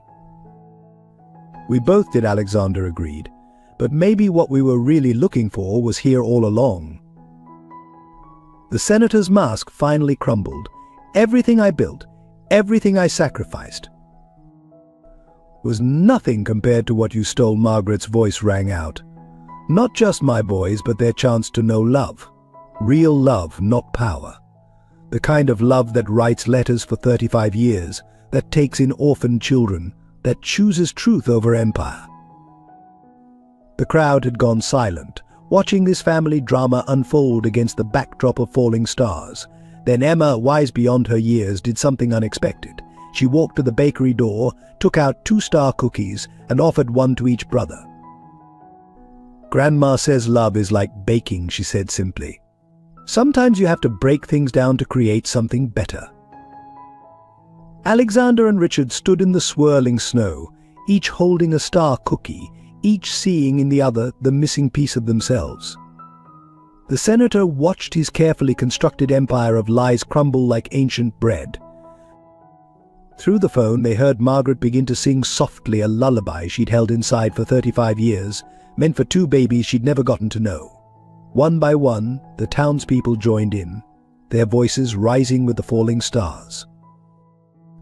And there, on a Christmas Eve that echoed one from 35 years ago, 2 brothers took their first steps toward home. Not the home of power and empire their adopted families had built, but the real home where love was baked into bread, where truth fell like stars, and where a mother's heart had kept beating for 2 sons she'd never stopped loving. The public confrontation had become something else entirely, a restoration, a redemption, a return, and as the star snow continued to fall, it seemed even nature itself was celebrating the alignment that had finally brought a family full circle. Dear friends, as our story reaches this emotional turning point, we invite you to become part of our storytelling family. Just as Margaret never stopped writing letters for 35 years, we never stop crafting stories that touch hearts and inspire souls. Your subscription means more than just numbers. It's your way of saying love, family, and hope still matter in today's world. Like the star-shaped snowflakes in our story, Let your support be a sign that you believe in the power of redemption and second chances. Subscribe, and let's continue discovering these magical moments together. The dawn after Christmas Eve brought with it the cost of truth. Alexander stood in his penthouse, watching movers pack up his life. The board's decision had been unanimous: complete divestment, immediate removal, frozen assets. 35 floors below, news vans still circled the building like vultures. His phone, once constantly buzzing with business alerts, now displayed headlines that cut deep. Hayes empire crumbles, billionaire CEO loses all. Twin scandal rocks corporate America, but Sterling Hayes' dynasty built on stolen children. The doorbell rang.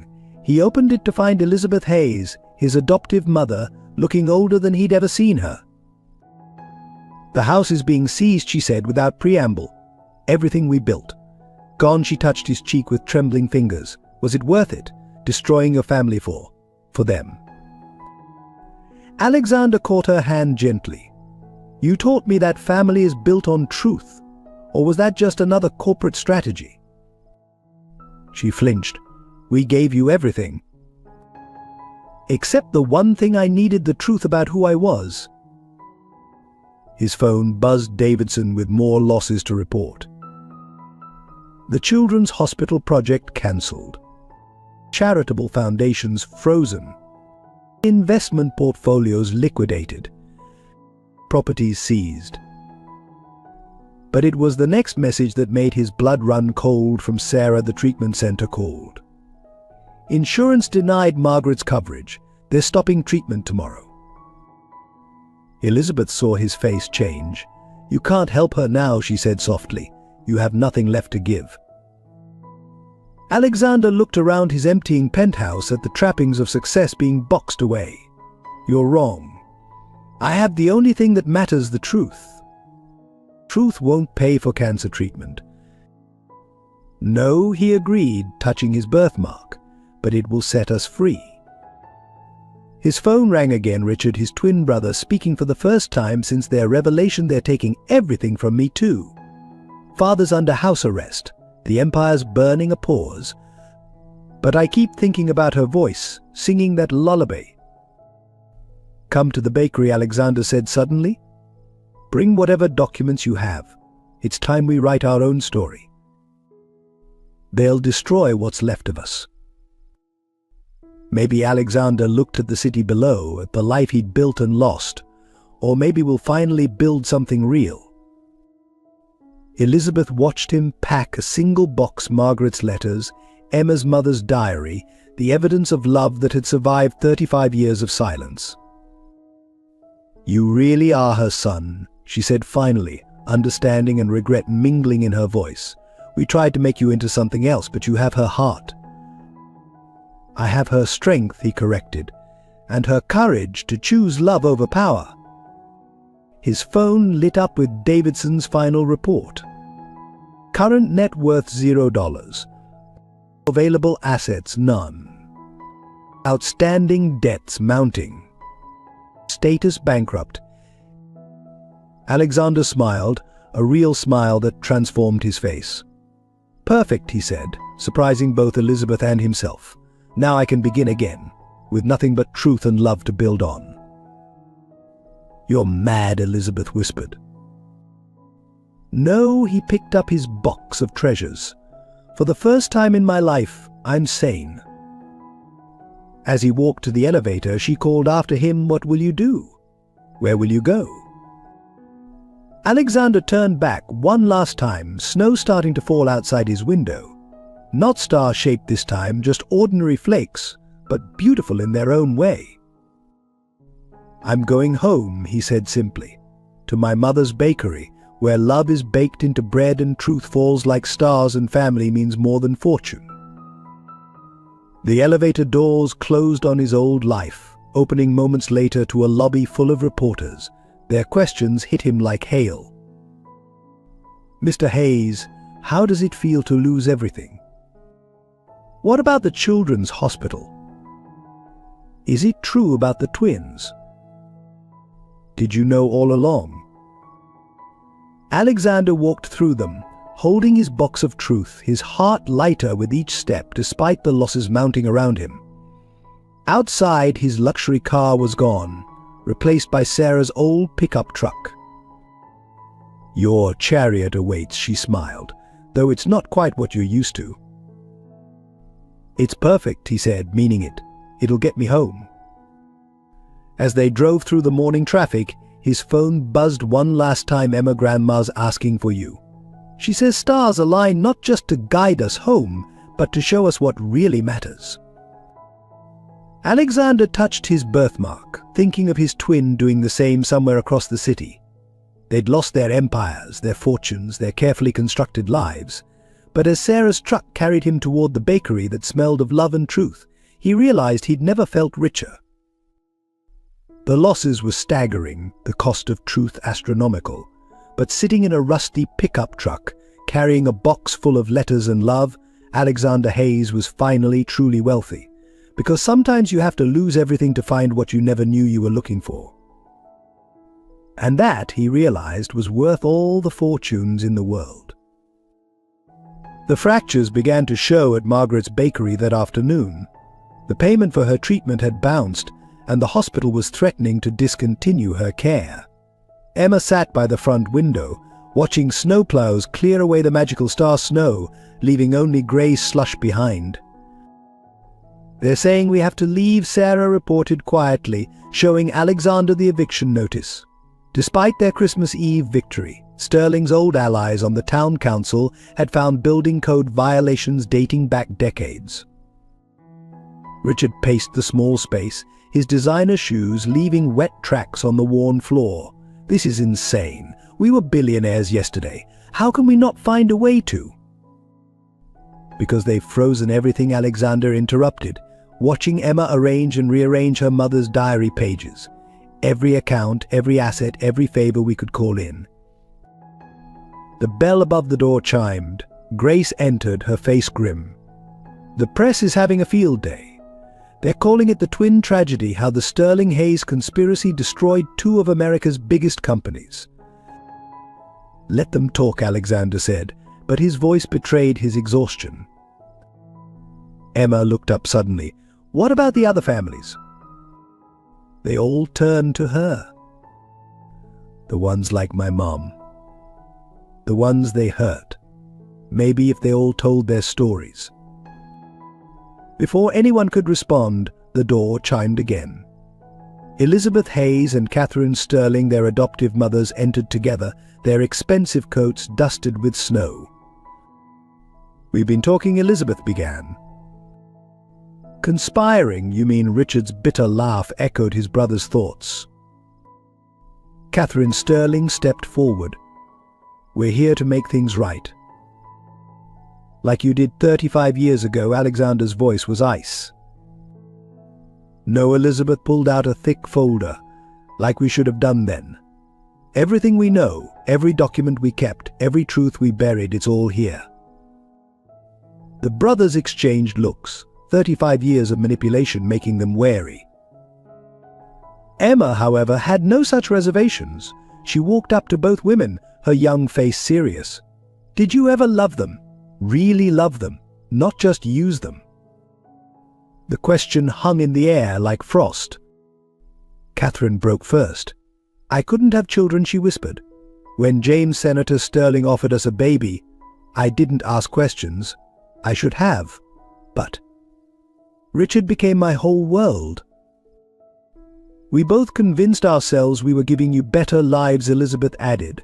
"But watching you choose love over empire, truth over power," she stopped, emotion finally cracking her perfect facade.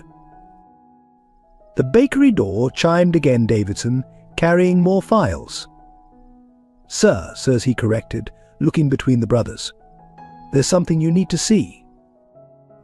He laid out documents showing a complex web of offshore accounts, hidden assets, shadow corporations, all controlled by Senator Sterling and Richard Hayes, SR, all built on the foundation of separated twins and stolen lives. "They didn't just take you from," Margaret Davidson explained. "There were others." Different hospitals, different years, but always the same pattern: vulnerable mothers, powerful men, babies separated for corporate gain. The silence that followed was deafening. "How many?" Alexander finally asked. "Dozens," Davidson replied. "Maybe more." Richard slammed his hand on the counter, making the star cookies jump. "We were just pawns. Our whole lives, everything we built, was built on other people's pain," Alexander finished, just like Margaret said.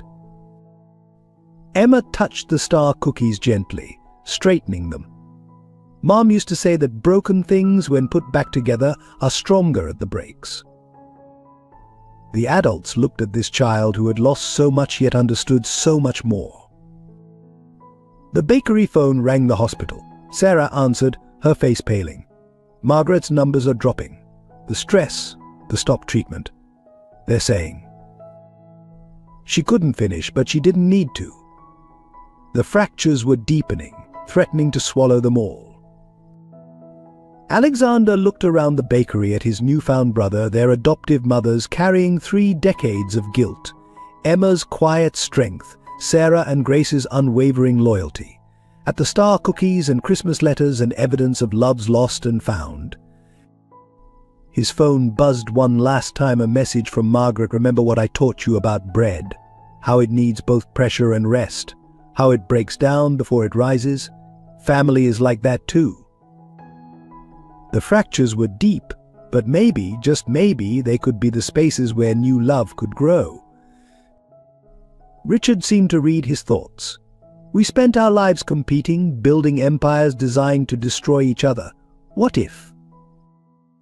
What if we built something together instead?" Alexander finished. Emma held up 2 star cookies. "Grandma says broken cookies taste just as sweet. Maybe broken families can too." The brothers looked at their adoptive mothers, carrying their heavy folders of truth, at Davidson with his evidence of larger conspiracies, at the bakery that had become the epicenter of their shattered world. The fractures were there in their hearts, their histories, their understanding of family itself. But as Margaret had taught them, sometimes things need to break completely before they can be remade into something stronger, something truer, something built on love instead of lies. Now they just had to figure out how to rise from these fragments before it was too late for the woman who had loved them all along. The breaking came at midnight, as all significant things seemed to in this story. Margaret's condition deteriorated rapidly, the lack of treatment finally taking its devastating toll. The hospital called. "She's asking for both of them. Hurry." The bakery had become a command center of sorts, papers and evidence scattered across flour-dusted counters. But everything stopped with that call. "Go," Grace urged, gathering documents. "Sarah and I will keep working on the legal angles." Emma stood by the door, her small face tight with fear. "Can I?" "No, sweetheart," Sarah pulled her close. "Not tonight. Tonight's for them." The brothers drove through swirling snow, neither speaking. Their empires had crumbled, their identities shattered, their whole lives revealed as elaborate chess pieces in a game they'd never chosen to play. Alexander's phone rang. Elizabeth Hayes, her voice uncharacteristically emotional. "The senator, your father, he's agreed to confess. Everything. About all the families, all the separations. Catherine and I will testify too." "Why now?" Richard asked, loud enough for her to hear. "Because watching you both choose love over power made us realize we were the ones who were truly poor." The hospital corridors seemed endless. In the ICU, they found Margaret struggling for breath, her monitors painting a grim picture in green and red. "My boys," she whispered as they entered. "Both my beautiful boys." But they took positions on either side of her bed, these powerful men now reduced to what they truly were, sons, seeing their mother slip away. "I need," Margaret fought for air, "need to tell you." "Save your strength," Alexander pleaded. No, her voice found steel. You need to know. That night when they took you, I fought. I fought so hard they had to sedate me. But before they did, I made a promise. I promised I'd find you. Both of you. That love would find a way. Richard gripped her hand. We know. The letters. Not just letters, she gasped. Every year, on your birthday, I baked 2 cakes. One for each of you. Then I'd stand in the snow and set a star lantern free, praying it would guide you home. The brothers exchanged glances, memories surfacing. Alexander always feeling drawn to bakery windows. Richard a lifelong habit of following stars. The Senator Margaret continued, each word a battle. He came to me last week, offered millions to keep quiet. I told him all the money in the world couldn't buy what he'd stolen, a mother's love. Her monitors began to wail. Staff rushed in, but Margaret waved them back. Listen, she commanded her sons. Your empires, your fortunes, they were built on sand. But love is like bread. It needs time to rise, truth to make it whole. Alexander's phone buzzed. Emma had sent a video. In it, she stood in the bakery, surrounded by star cookies arranged in a perfect circle. Grandma, she said to the camera, remember what you taught me? About how stars align when lost souls find their way home. Well, I think they're aligning again. Because love is stronger than lies, and family is worth more than fortune, and sometimes the greatest power is in letting go of power itself. Margaret watched the video, tears falling. She understands. My granddaughter understands what took me a lifetime to learn. The monitors shrieked again. This time the medical team wouldn't be waved away. Out, a doctor ordered. Now. But Margaret held her son's hands with surprising strength. Promise me, she whispered. Promise you'll build something real. Something based on love, not power. Something worthy of the stars that brought you home. We promise, they said in unison, a harmony they'd never known they could create. As they were ushered out, Margaret's voice followed them. Remember, love rises, truth shines, and stars always find their way. The brothers stood in the corridor, their world breaking apart yet again. Through the window, snow began to fall, not star-shaped this time, but pure and cleansing. Alexander's phone lit up one last time. Grace, we found it. The evidence that could save everything. But using it means exposing everyone. Not just Sterling and Hayes, but all the families involved. All the lives broken. All the truths buried. But the brothers looked at each other, 35 years of engineered rivalry dissolving in the face of a greater truth. Well, Richard said quietly, she did tell us to build something real. Alexander nodded, touching his birthmark. Something worthy of the stars. Through the ICU window, they could see Margaret fighting for each breath, her strength, the strength that had sustained love through 35 years of silence, finally reaching its breaking point. But perhaps they realized some things need to break completely before they can be remade into something stronger, something truer, something built on love instead of lies. The revelation came in the coldest hour before dawn. As Margaret fought for her life in the ICU, Senator Sterling requested a meeting in the hospital chapel, a place of truth, he said, where no lies could stand. The brothers found him kneeling before the altar, looking older than his years. Snow fell silently outside stained glass windows, casting colored shadows across his face. I suppose, he began without turning, you want to know why? Why separate twins? Why destroy a mother's love? Why build empires on broken hearts? We're past wanting reasons, Alexander replied coldly. We're here for truth. The senator finally stood, facing his sons, one raised to destroy, one raised to conquer, both now united against him. The truth is, I was terrified of what Richard demanded. A young nurse? A mother's love. Of love itself, the senator's voice cracked. You see, there was another set of twins. Before you. My brothers. The chapel fell silent, except for the soft whisper of falling snow. Our father separated us too. One to politics, one to business.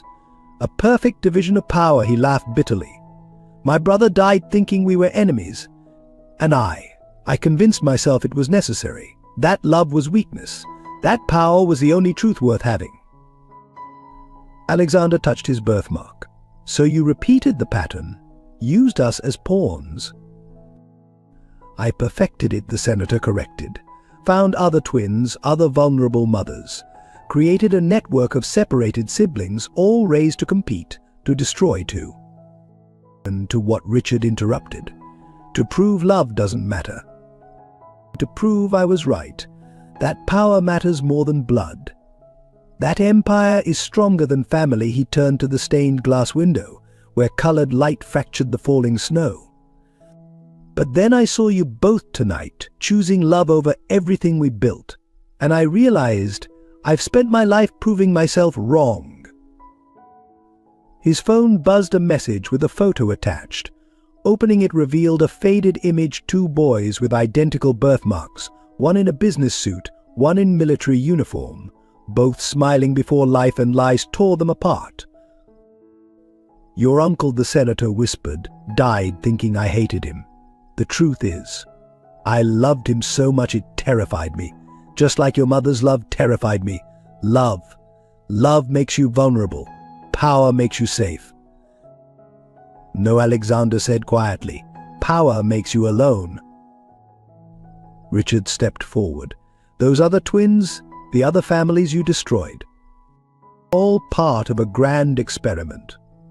To prove love could be engineered, controlled, used as a weapon, the senator's laugh was hollow. Instead, I proved what your mother knew all along, that true love finds its way home, no matter how hard we try to stop it. Through the chapel windows they could see Margaret's ICU room, where Emma now sat reading Christmas letters aloud, her small voice carrying hope even as monitors beeped warnings. I'm confessing everything, the senator announced suddenly. Every family, every separation, every lie. Not for redemption, it's too late for that. But because he touched the old photo of his brother, because some truths need to be told before it's too late. As if in response, alarms began blaring from Margaret's room. Medical staff rushed past the chapel windows. Go, the senator urged. Go to your mother. Do what I never could, choose love before it's too late. As the brothers rushed out, he called after them, the stars on your wrists. They're not birthmarks. They're love's signature, marking souls meant to find their way home.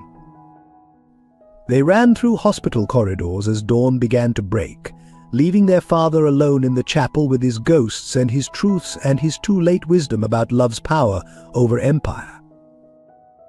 Behind them, snow continued to fall, and in its quiet descent, perhaps there was both judgment and mercy, nature's own testimony to the truth that had finally found its voice. While doctors fought to stabilize Margaret, Emma revealed the final piece of truth she'd been holding close. From her backpack, she pulled out one last letter, not from her mother's diary or Margaret's collection, but something else entirely. I found this behind the bakery's old oven, she explained as the brothers huddled close. It's from the night you were born.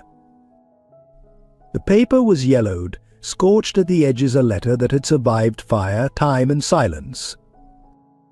My precious sons, if you're reading this, the truth has finally come out. But there's something else you need to know. The night you were born wasn't just about the senator's plans or your father's weakness. I made a choice that night. They offered me millions to give you up, promised me a new life far away, but they also threatened if I kept you, they would make sure you both ended up in the worst parts of the system, separated not just from me but from each other. So I chose the hardest thing a mother could choose. I let them place you with powerful families, not for money, but because I knew someday you would be strong enough to find each other, strong enough to fight back. Every Christmas Eve, I baked bread with star anise not just for the shape, but because ancient sailors used stars to find their way home. I prayed my love would be your compass. The birthmarks you share aren't just random marks. The night you were born, I used the last of my strength to mark you both a tiny star, drawn with natural ink that became part of your skin. So you would know when you found each other that you were meant to be found. I didn't give you up. I set you free to become strong enough to return. All my love. Your mother. The hospital room fell silent except for the steady beeping of monitors. Margaret lay still, but her hand moved slightly, seeking her son's. She sacrificed everything, Richard whispered. Not just her happiness, but her reputation, her career. She sacrificed, Alexander added, but she never stopped fighting. Every loaf of bread, every star cookie was a beacon Emma finished. Like the star that led the wise men home. Margaret's eyes fluttered open. My clever boy, she managed, figured it out. Finally. The brothers moved to her bedside, one on each side, mirror images of power transformed by love. Why didn't you tell us, Alexander asked gently, about marking us, about choosing our families? Because Margaret's voice was faint but clear. You needed to choose love on your own, not from guilt, not from obligation, but because love is always a choice. Her monitors beeped a warning, but she continued. Your father chose power, the senator chose control. I chose love. And now you've chosen too. Emma climbed onto the bed, careful of the tubes and wires. And I chose you, Grandma, just like my mom chose to fight for truth. Margaret smiled weakly. The best choices are the ones that bring us home. The morning sun broke through the window, casting a warm glow across the room. Where it touched Margaret's worn hands, it created small star-shaped patterns, light reflecting truth, illuminating sacrifice. We understand now, Richard said softly, why the bakery meant so much. It wasn't just a business. It was a lighthouse, Alexander finished, guiding us home. Margaret's eyes shone with tears and triumph. Love rises, she whispered her favorite lesson. Like bread, like truth, like hope. Outside, the snow had stopped, and in the clear morning sky, one last star shone brilliantly, a final testament to a mother's love that had waited 35 years to bring her children home. The sacrifice had been enormous, the weight excruciating, but as Margaret had always known, some things were worth every moment of pain. Love, after all, like the best bread, only rises when you're brave enough to let it go. In the quiet hours of that hospital morning, as Margaret rested between waves of treatment, Emma finally shared her own carefully orchestrated truth. Standing at the foot of the bed, she pulled out a creased letter written in her mother's handwriting, dated just days before she died. My dearest Emma, when you read this, you'll understand why I spent my last days teaching you about stars and stories and the power of truth. You see, I wasn't just a nurse who witnessed injustice. I was part of Margaret's story all along. The night she marked her twins with stars, I was there, a young student nurse, watching in secret. Years later, when I returned to that same hospital, Margaret was my mentor. She never knew I had witnessed her moment of both triumph and tragedy. When I discovered I was dying, Margaret was the one who held my hand through every treatment they denied me. And when I investigated Sterling Industries practices, she was the one who helped me gather evidence, never knowing it would one day help her find her own sons. My precious daughter, I'm leaving you with Margaret not just because she's kind, but because you're meant to help bring her story full circle. The star cookies, the birth records, the hidden diaries, I've shown you where to find everything. Sometimes angels come in small packages, and sometimes the greatest heroes are little girls who believe in the power of love and truth. Guide them home, my brave girl. All my love, Mom. The room was silent as Emma's role in their reunion became clear. Every coincidence from her recognition of the birthmark to her perfect timing with evidence had been carefully planned by a dying mother and executed by her remarkable daughter. "You knew Alexander breathed? All along you knew who we were?" Emma nodded, her small face solemn. "Mom said timing matters when you're baking love back together. You have to let all the ingredients rise at just the right moment." Richard laughed softly, wonderingly. "So that's why you insisted on alphabetizing the attic?" "And why you started the star cookie tradition," Margaret added weakly from her bed, understanding dawning in her tired eyes. "Mom said stars are like truth. They look small from far away, but they're actually huge and powerful up close." Emma touched the temporary star on her wrist. "I wasn't sure when the right time would be, but then the snow started falling in stars and I knew." Alexander knelt before her. "You orchestrated everything. The evidence reveals the community support." "Mom called it Operation Rising Light," Emma smiled. "Like how bread rises and truth comes to light." Through the window, the morning sun created a perfect star pattern on the hospital floor, nature itself acknowledging this final piece of their story. "Your mother," Margaret whispered, tears flowing freely. "She saved us all. Through you." Emma climbed carefully onto the bed. She said sometimes the biggest love stories need the smallest helpers. That's why she made sure I ended up here with you. Because love is like baking. It needs someone to follow the recipe, to watch it rise, to make sure nothing burns. Richard touched his birthmark, then Emma's temporary star. "So we didn't just find each other by chance. We had our own guardian angel." "Two angels," Alexander corrected, looking at Emma with new understanding. "A mother brave enough to leave a map, and a daughter brave enough to follow it." Margaret reached for Emma's hand. "All this time, I thought I was saving you." "But I was helping save all of us," Emma finished. "Mom said that's how love works. Everybody saves everybody else." Outside, the city was awakening to a new day, unaware that in this quiet hospital room, the final piece of a 35-year puzzle had fallen into place. A little girl, armed with her mother's wisdom and her own pure heart, had helped orchestrate one of the greatest love stories their small town had ever known. Emma looked around at her assembled family, the twins she'd helped unite, the grandmother she'd helped save, the truth she'd helped reveal. "Mom was right about one more thing," she said softly. "Sometimes the smallest stars shine the brightest." And in that moment they all understood that their story had never just been about lost twins or corporate empires or even a mother's endless love. It had also been about a little girl who believed enough in the power of truth and love to help the stars align. Dawn broke over Millbrook 1 week later, painting the sky in shades of hope. Margaret's bakery, once threatened with demolition, now hummed with new life as volunteers helped transform it into something greater than anyone had imagined. Alexander and Richard, no longer corporate rivals but unified brothers, stood surveying the changes. The old counter where Emma had first noticed their birthmarks remained, but around it the space had evolved. One wall now featured memorial photographs and stories of families separated by power and greed, their truths finally seeing light. The senator's confession changed everything. Richard observed, watching workers install new ovens.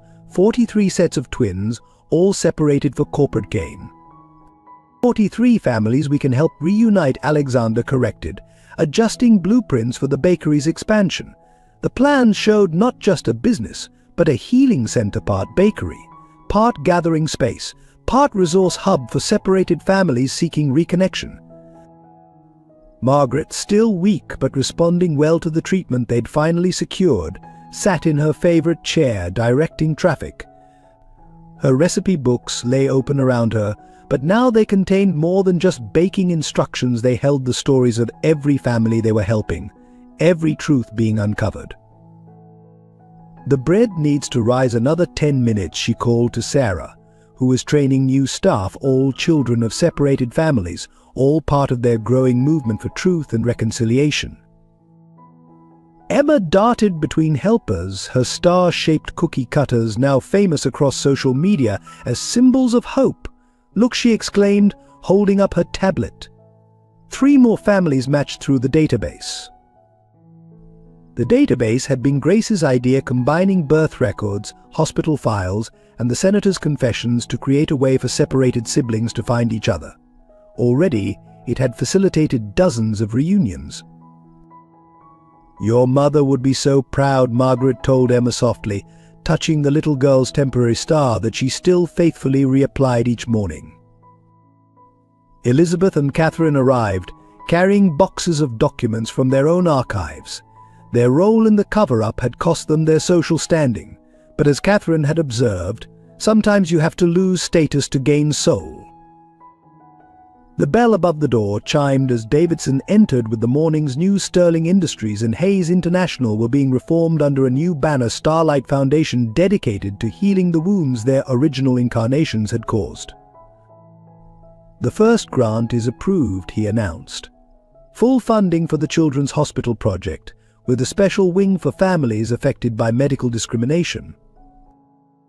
Alexander and Richard exchanged glances, their matching birthmarks catching the morning light. They'd lost their empires but gained something far more valuable, a chance to transform their inherited legacy of division into a future built on reunion. "The bread's ready," Sarah called from the kitchen, and everyone paused to inhale the familiar scent of Margaret's recipe. But now it carried new meaning. Each loaf was both sustenance and symbol, a reminder that love, like bread, required both patience and labor to rise. Margaret watched her sons work side by side, their former rivalry transformed into powerful collaboration. They'd lost everything society deemed valuable, but in that loss they'd found their true inheritance, the strength that comes from choosing love over power, truth over profit, healing over harm. Emma climbed onto a chair to hang one last photograph, her mother in her nurse's uniform, standing proud outside the hospital where this story began. Below it, she placed the diary that had helped spark their revolution of truth. "Mom said sometimes the best endings are really new beginnings," she announced with childlike wisdom. The morning sun streamed through windows still marked with the ghost of star snow, casting light on their gathered family, biological and chosen, broken and healed, lost and found. They had all lost something to reach this moment: fortunes, reputations, illusions of power. But in those losses they'd gained the one thing money couldn't buy and power couldn't protect: the simple, profound truth that love, when given room to rise, can transform any wound into a wellspring of healing. The grand reopening of Margaret's Bakery, now Stars Align, a place of rising, took place on a crisp winter morning exactly 1 year after the fateful Christmas Eve that had changed everything. Snow fell gently, but this time there was no need for star-shaped miracles. The real miracle was in the gathering itself. The space had been transformed, yet remained fundamentally true to its origins. The original counter where Emma had first spotted Alexander's birthmark was now the centerpiece of a circular design, representing the endless nature of love and truth. Around it, different stations told different stories. The bread rising station, where Margaret, now in full remission, taught both baking and healing to other families torn apart by power and greed. Bread is like truth, she would say, kneading dough with hands that had written 35 years of letters. It needs time, patience, and loving hands to rise properly. The Star Cookie Corner, Emma's domain, where she helped children of separated families decorate cookies while sharing their stories.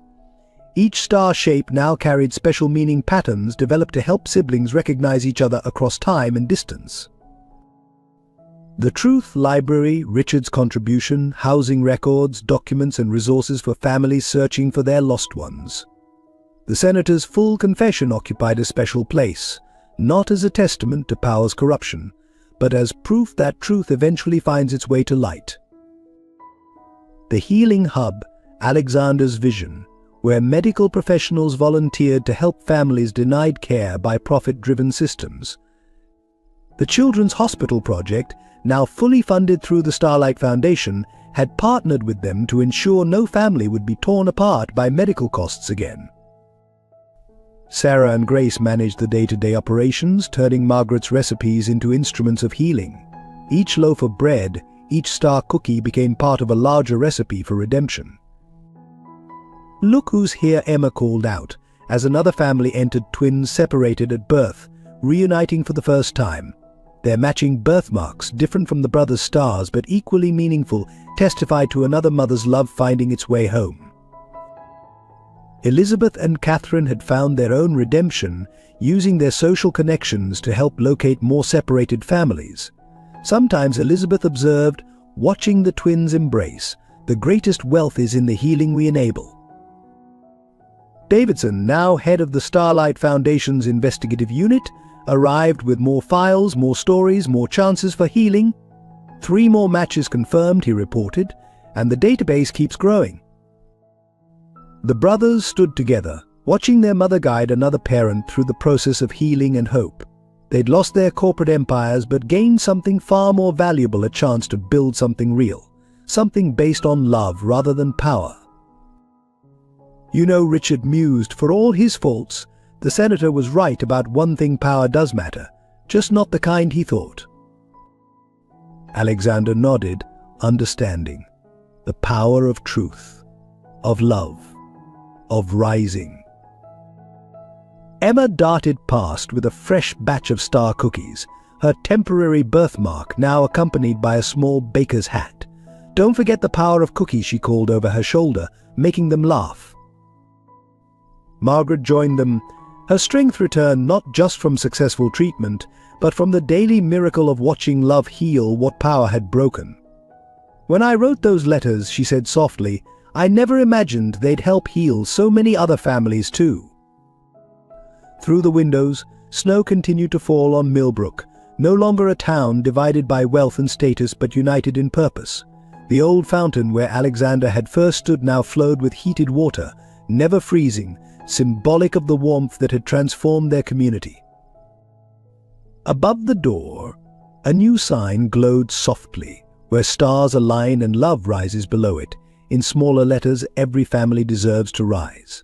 Every truth deserves to shine. Every love deserves to find its way home." It wasn't just a bakery anymore. It wasn't just a story of lost twins and a mother's love. It had become something more, a beacon for all those still searching, still hoping, still believing in the power of love to rise above all else. On Christmas Eve, exactly 1 year after the stars first aligned, Margaret's bakery glowed like a lighthouse in the winter night.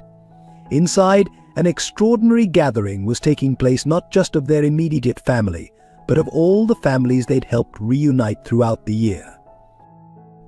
The space was transformed by hundreds of floating star lanterns, each representing a family brought back together. The air was rich with the scent of Margaret's special Christmas bread, baked with star anise just as she had done for 35 lonely years. Emma, wearing a dress decorated with silver stars, stood at the center of the room, addressing the gathered crowd. "My mom used to say that some stars take years to reach us, but their light never stops traveling.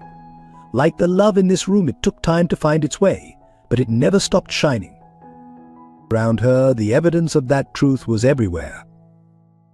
Reunited twins sharing their first Christmas together. Parents embracing children they'd thought lost forever. The senator, humbled and aging, watching his sons lead a revolution of love. Elizabeth and Catherine, their social rivalry transformed into a partnership for healing. Sarah and Grace, turning business skills into tools for reunion. Davidson, whose investigative talents now served love instead of power. Margaret sat in her special chair, her cancer in remission, watching her sons arrange the evening surprise. Alexander and Richard had spent months preparing for this moment, gathering stories, collecting photographs, weaving together threads of love that power had tried to break. "Ready?" Alexander asked his brother. Richard nodded, touching his birthmark. "It's time." The lights dimmed, and on the bakery's walls, images began to appear, projected stories of every family they'd helped reunite. Each tale was unique, yet all were connected by the same thread of love refusing to be denied. Then came their own story: Margaret's letters, Emma's mother's diary, the senator's confession, all woven together with pictures of star-shaped snow and cookies and the birthmarks that had started it all. But the final image was new, a photograph they'd discovered just that morning in the bakery's oldest recipe book. It showed a young Margaret on the night they were born, holding both babies for just a moment before they were taken away. On each infant's wrist, she was carefully drawing a tiny star with ink made from herbs, a mark of love that would last a lifetime. "I choose love," her voice from the past echoed through the years. "No matter how long it takes, love will find a way home." Emma stepped forward again, holding something precious, a book bound in starry paper. "This is our gift to everyone," she announced. "Not just the story of two brothers finding their way home, but a guide for every family still searching. Because love is like stars, it shows others the way." The book's title glowed softly: "Rising Stars, a Recipe for Finding Home." As midnight approached, Margaret stood with her sons on either side, Emma before them. Outside, snow began to fall, and there, among the ordinary flakes, were a few perfect stars, as if nature itself was celebrating with them. "Look," Emma whispered, "the stars are aligning again." But this time, they all understood the true alignment wasn't in the snow or the stars or even the birthmarks they shared. It was in the choice they'd made, the choice Margaret had made 35 years ago, to believe that love, like the best bread, would rise in its own time.